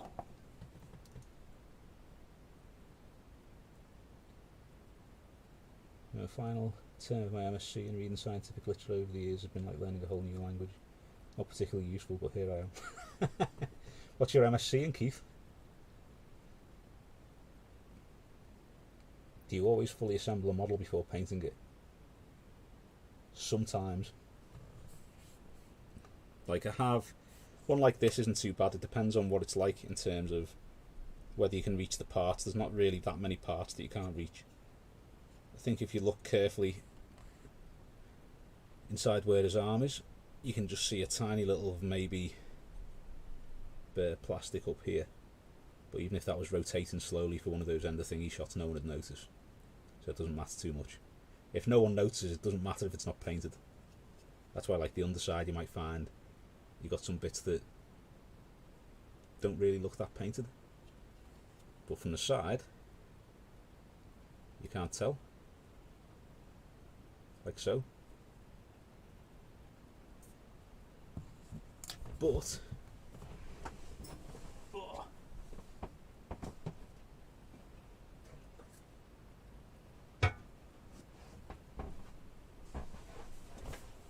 the likes of Rowboat, who have still got to paint. I've not put his power pack and his cape on, because cape's ginormous and you've got that pistol on his back and details that are covered by the cape as well. So I thought I'll keep the cape and the power pack off and paint them separately and then glue it on. And it's only now that I've got him out and thought, do you know what, I might start painting him, that I've no idea where I've put his cape and his power pack. So that's a little bit frustrating.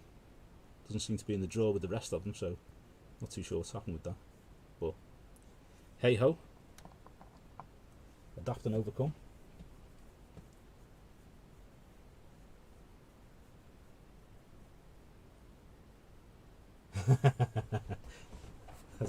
Curious how to paint under his arm. Okay, so as I was saying, you might be able to see a minute bit of bare plastic through there, possibly not because it's quite dark.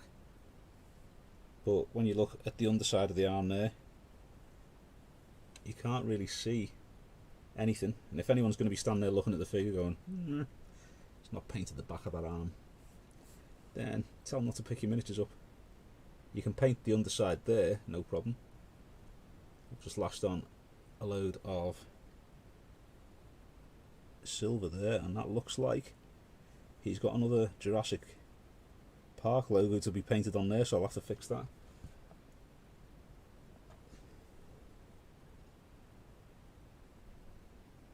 If that sounds ridiculous, if you've not been on any of the other streams where I've been talking about these,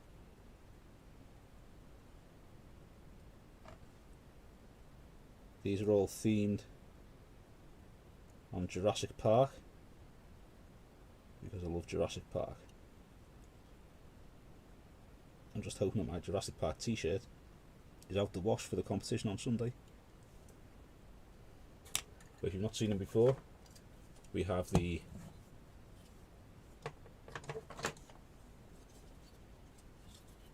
Jurassic Park Jeeps, which are part painted. Need to get those painted for Sunday too. And we've got plenty of other squig hogs painted like Jurassic Park dinosaurs too, which are all part painted, so I need to get them done and dusted for Sunday. Question, are you using the Army Painted Regiment brush? Okay, so brushes is something I get asked about quite a bit. I have, let's give this terrible demonstration about the state of some of my brushes. We have a small layer brush which is losing its point, a small layer brush which has no point. So basically when I start using a brush, I will use it until there's pretty much nothing left of it, because there's always a use to be had with a brush, even when it's absolutely knackered. So we have a normal Citadel medium layer brush, which has hardly been used. This is also a medium layer brush, which has been hammered over the past year or so. And I will use this until the bristles get down to about here, because I can always use it for the kind of dry brushing or base coating, or if you're trying to get colour into somewhere where you're not really too bothered whether it gets a really good paint job, say under the arm there, then I'd use a brush like that to do it. I tend to use this for my base coats. Ah, is that what they are, is it? Because they are really nice. I do like these. I also have the Army Painter Wargamer character brush, which I use quite a bit for doing smaller details. This one's coming to the end of its life now because it keeps splitting. Been using this one for probably about, well, you can see the logo's pretty much come off that. I've been using this one for about a year, maybe a year and a bit. I have a Klinsky Sable one that I got from I think it was a Games Expo or something like that years and years ago. That one's coming to the end of its life too. I've been using that one for quite some time. Very, very small point on it. And I've got an Insane Detail brush from Army Painter 2, which is even thinner, which I haven't really used that much, but I will be doing in the future, because I seem to be shrinking the brushes that I'm using all the time. This brush is an interesting one. So this is, I get the Mortal Realms, or I got the Mortal Realms magazine, and I get the Imperium magazine. And when I first got the Mortal Realms, it comes with this Citadel starter brush. And I was looking at it thinking, it doesn't look like that good a brush, to be honest. When you compare it to that, it doesn't have that same kind of nice thin going to a point shape. Alright BV, thanks very much for joining us. Lovely to see you, hopefully see you again. And hope tomorrow's a good day.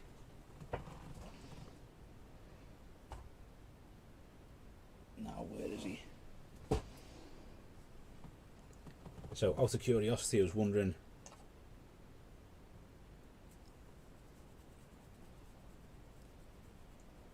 does that, Nathaniel, does the brush restorer stuff, does that bring,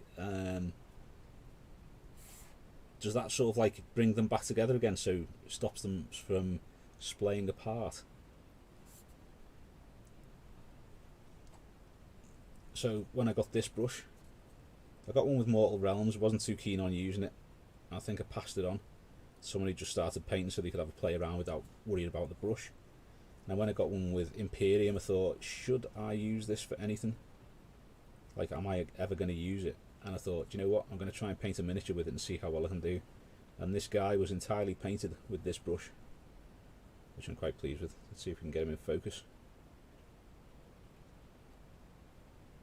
I was quite impressed with the point that you can get on it, and if you work carefully with it, you can get some really, really great effects with it. I mean, I don't think it's as good as the medium layer brush. The medium layer brush has got such a good point on it that you can do really small details and all kinds with it, I think. Had mould lines on it. I wonder if this one has mould lines on it. It's certainly not. Oh yeah, it's got a mould line going right the way down the side there.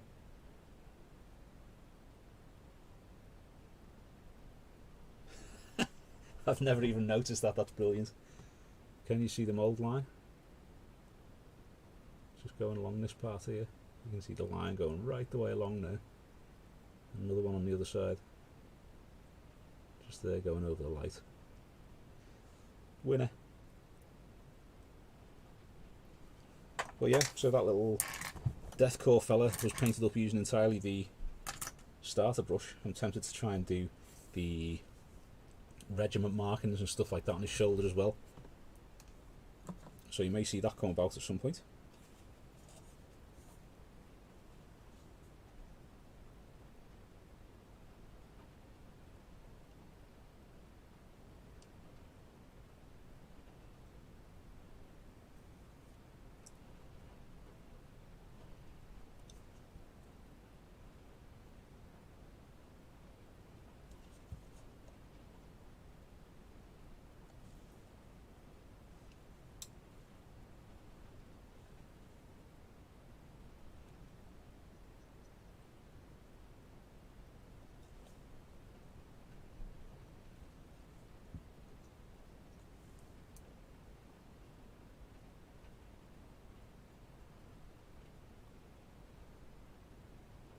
Oh wow.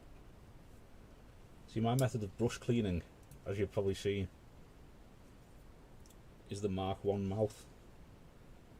I've done that since I started painting, so maybe I should take the plunge and get some brush cleaning and see what the shouting's about. Is it definitely worth the purchase, you think?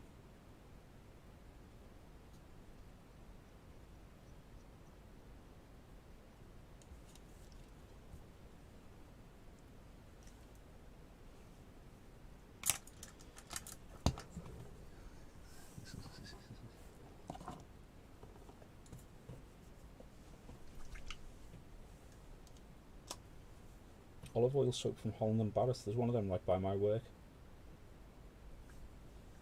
Well, there used to be anyway, just before COVID hit, so hopefully that's still there. I might be able to pop down and get some of that over the weekend. Right, I'm going to have to lower this light down a bit, so apologies. I'm going to be hidden behind this big dazzling strip for a minute or two while I paint the blood dripping from his mouth. My eyes are old and I can't see the drip when the light isn't good.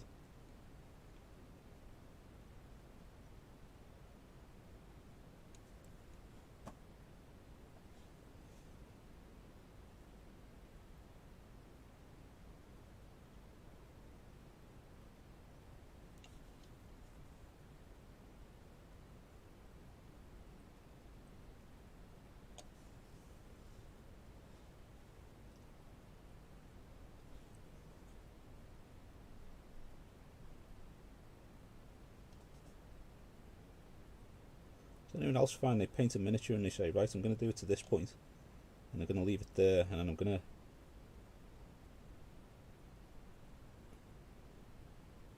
to move on to the next part and just leave it as is. And then you come to that point and you think, do you know what, I'm just going to do a little bit more on this bit. I'm just going to do a little bit more on this bit, and then a little bit more. And you just can't stop painting and highlighting it as time goes by.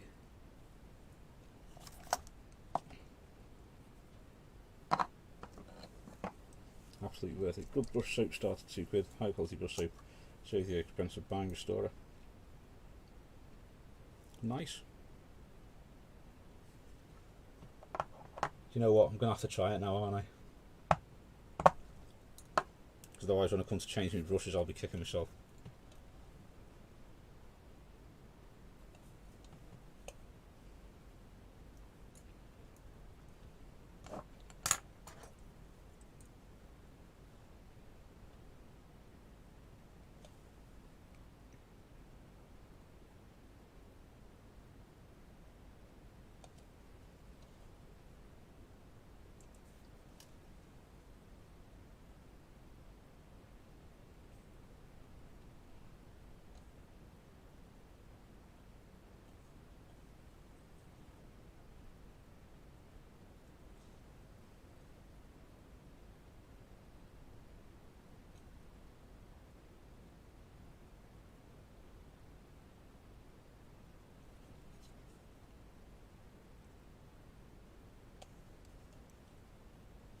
Okay, so you can see here, I'm trying to do a little bit of light reflection on the blood. For some reason I'm having difficulty focusing on that. I think I've got tired eyes today. Did not too good a night's sleep the past 2 nights. But here we are.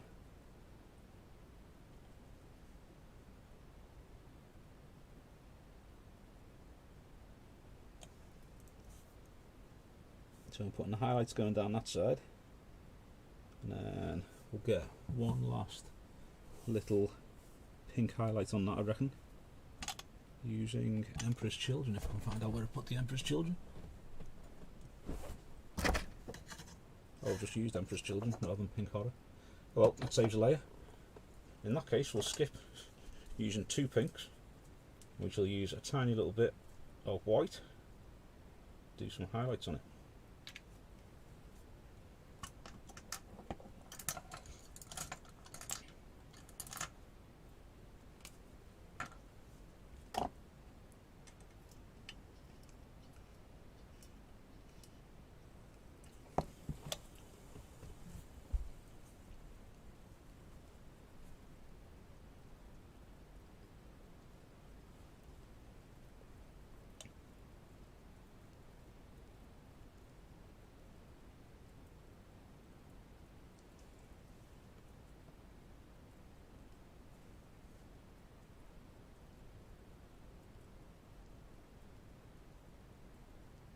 Come on, get off the brush.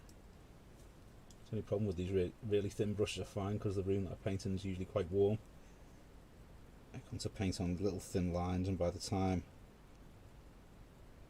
I've gently lowered the brush down to the level where I'm painting, the paint has dried.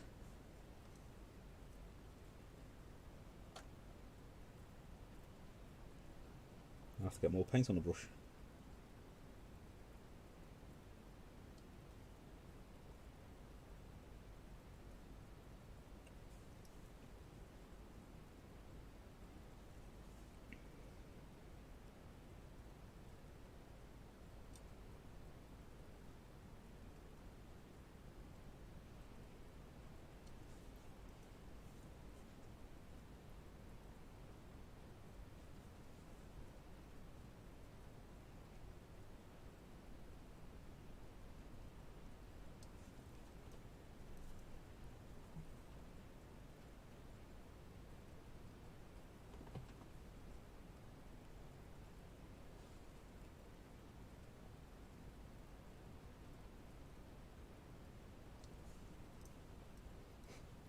like this, trying to work out what I'm painting, moving the brush to it, finding that the paint's dried, having to go back, start again.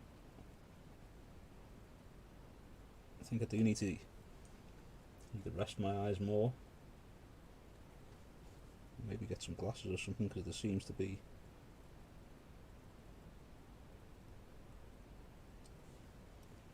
two brushes going down to paint that bit. Maybe I need the light a little bit brighter.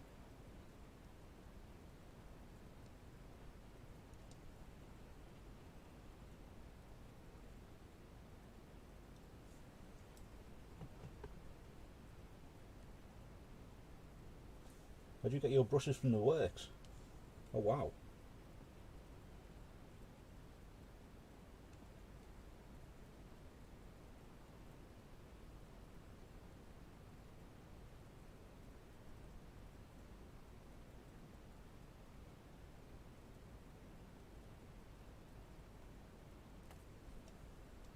I'm learning a lot about brushes and brush cleaning tonight, folks, so thank you for all the information that you're posting up and the discussions that are being had.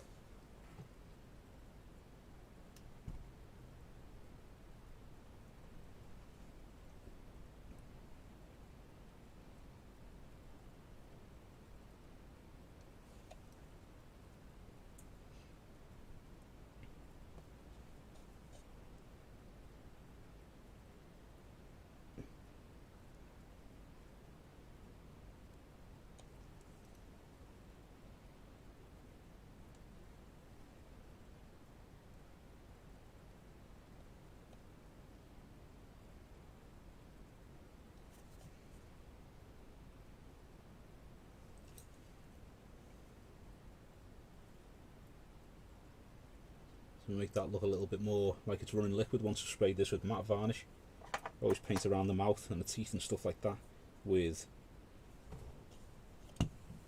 gloss varnish, and it just gives it that wet look.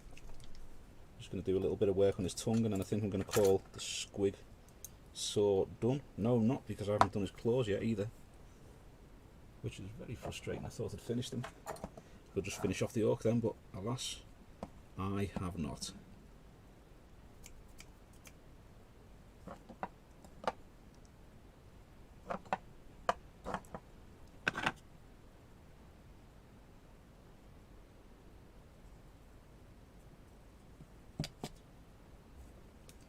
There's a Mechanicus standard grey somewhere around here.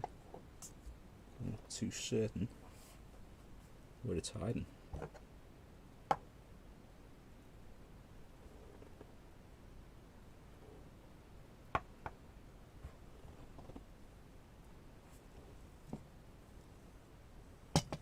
Come out, wherever you are.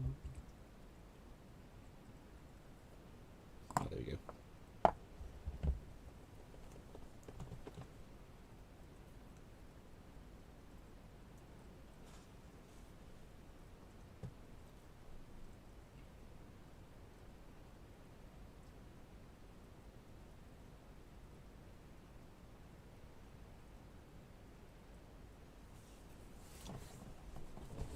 Yeah, the stippling, that's why I keep this brush, because when you're sort of like, as I say, stippling it towards the edge, so you kind of getting that nice little bit of gradient or whatever, that old battered medium layer brush has served me very, very well.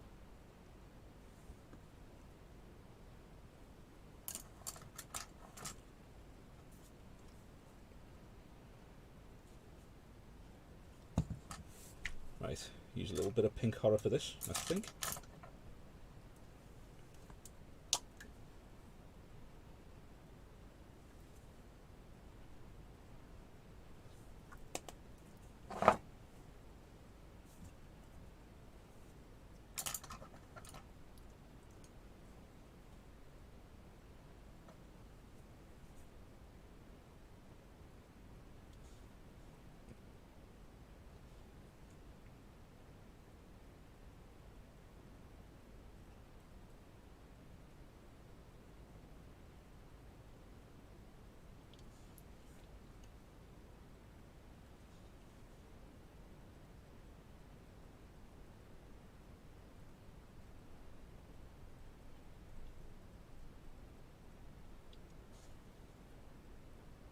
Giving this kind of very light bit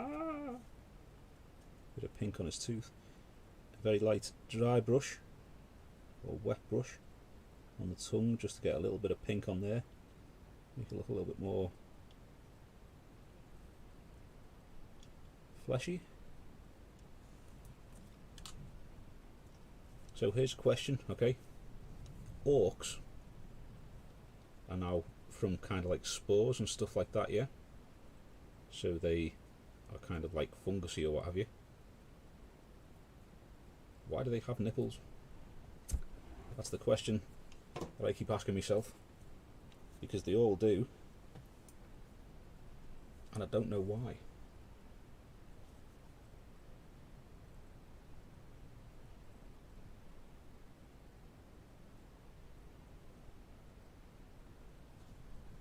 Going to do this a little bit red. As I say, I think, yeah, finish that bit. And I see something else and think, you know what, I'll just give a bit of colour to that. I'm doing these red because it reminds me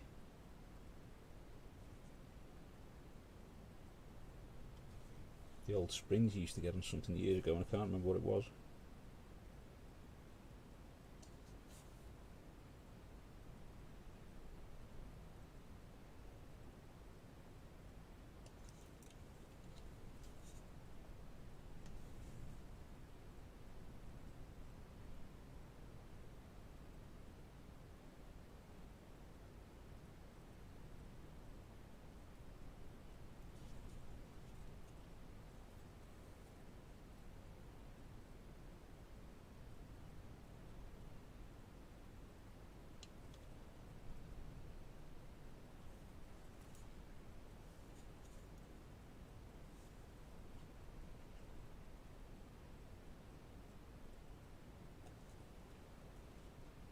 A little bit of Evil Sun Scarlet on top of the Mephiston Red just to give that a little bit of a highlight.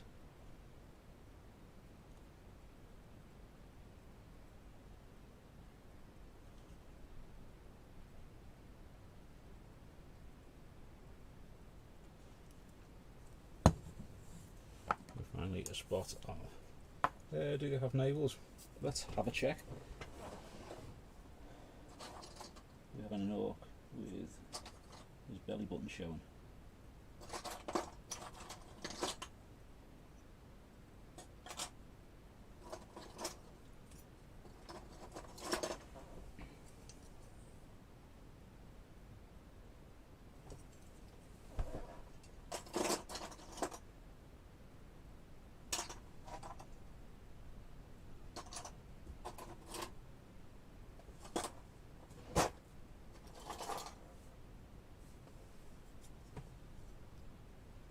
They do indeed have navels.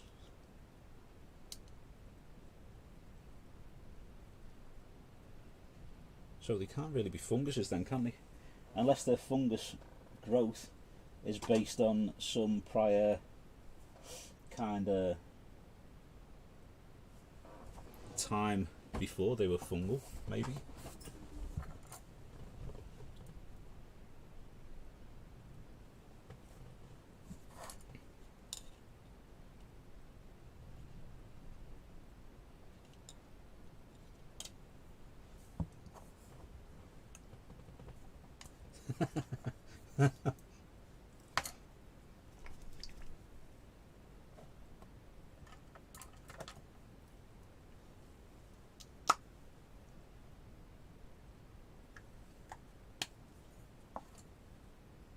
I suppose you could say, is it based on like the avatar meant to be like a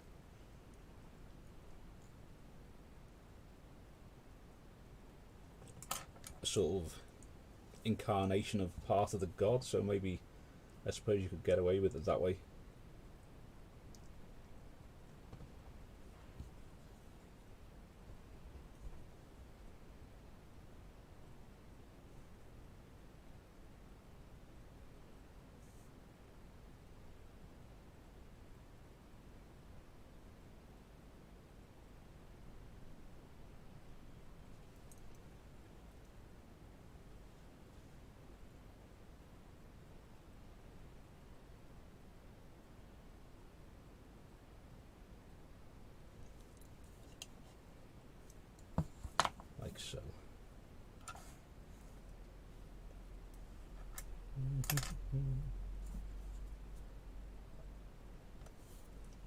We are just past the 2-hour mark, so I reckon give it about another 5 or 10 minutes.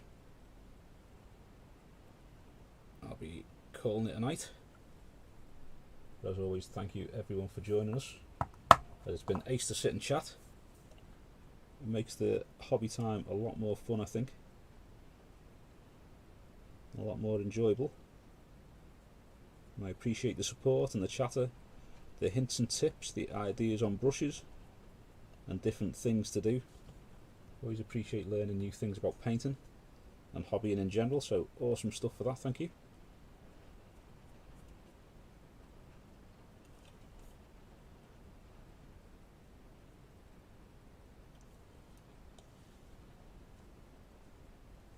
I'll see tomorrow. I may come on for another stream tomorrow at some point.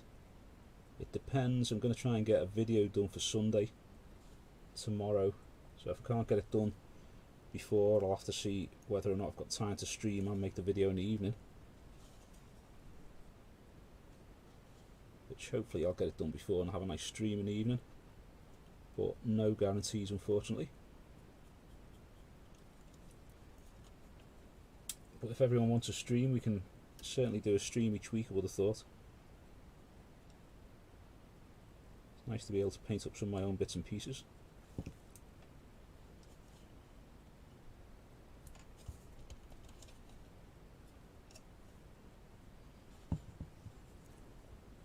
Where's my Macragge blue? That is the question. Because I've been painting quite a bit the past week or so, I have a mass of paints on my desk, which I don't usually do. And the reason I don't usually do it is because I can't find any of my paints. Which is what's going on now. There we go.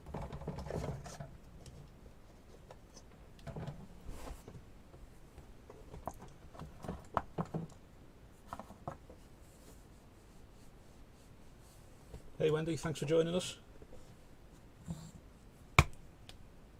Good to see you, and hopefully see you at the next stream. And have an excellent day tomorrow. It's nearly the end of the week.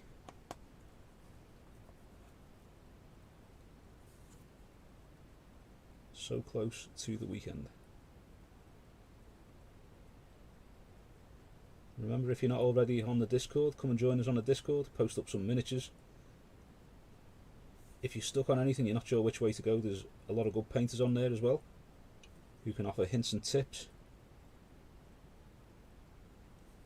on a lot of different things. There's people painting all kinds of different miniatures too, which is ace.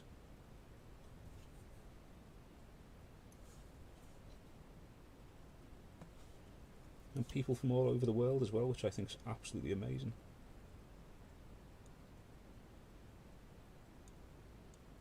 One excellent thing about the internet is that you do get to meet and chat to people from absolutely everywhere in the world. So because of that, I'm playing Warcraft and stuff like that. I'm painting in this hobby. I know people from loads of different countries in Europe, all around the world, in Australia, America, you name it, which is just ace.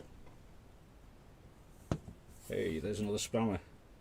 Be gone, spammer.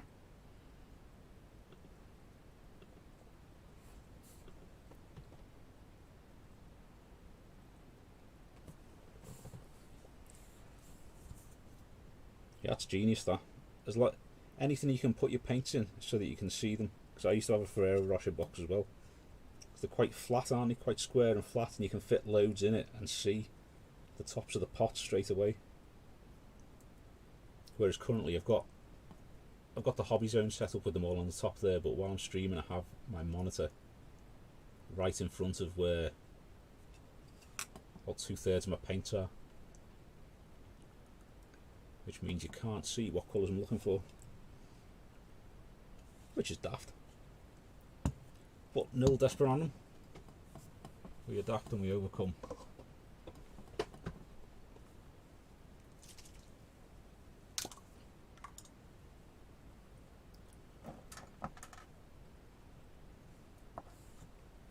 just add the shades to this, and that'll be me done for the night. Again, thanks everyone for joining us. Thanks for chatting, commenting. Again, the hints and tips. The brush paint stuff, I shall be looking for that once I've logged off. So if there's specific brush paint, brush cleaners rather, brush paints, pretty much every paint really, other than the airbrushes. But yeah, the brush cleaner stuff, is there any specific brands or anything like that that you recommend? What was the honey one that you said? I shall have a look for that and see what the script is.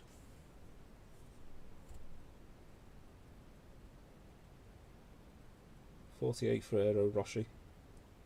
That's a good evening in there. I'm a big fan of Ferrero Rocher. You know, for Christmas someone got us a big Ferrero Rocher. It was like that kind of size, and I saw it and it was made up, because the inside bit with all like the kind of wafery bits and all the chocolate stuff inside is amazing. And then when we cracked it, it was just hollow. I've never been so disappointed in my life.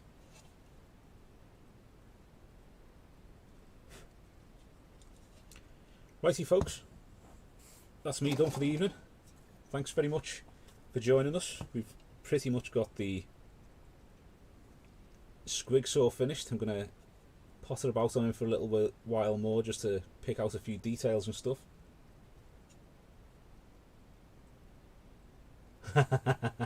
Hobby's own cam. I like that. I wonder if you can get a third cam on the go. I'm going to try that. I'll find one of my old phones and see if you can get a Hobby's own cam.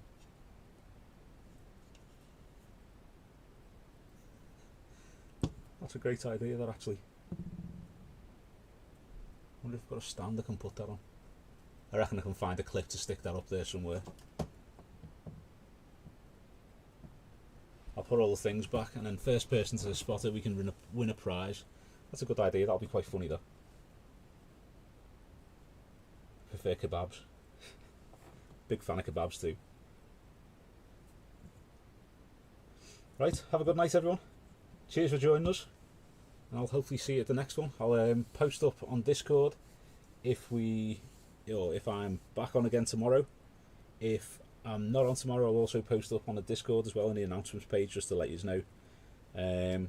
But if not, I'll head on, say, Monday next week, I reckon. So have fun till then. Have a great week. Don't work too hard. Paint loads of stuff, build loads of stuff, and have fun.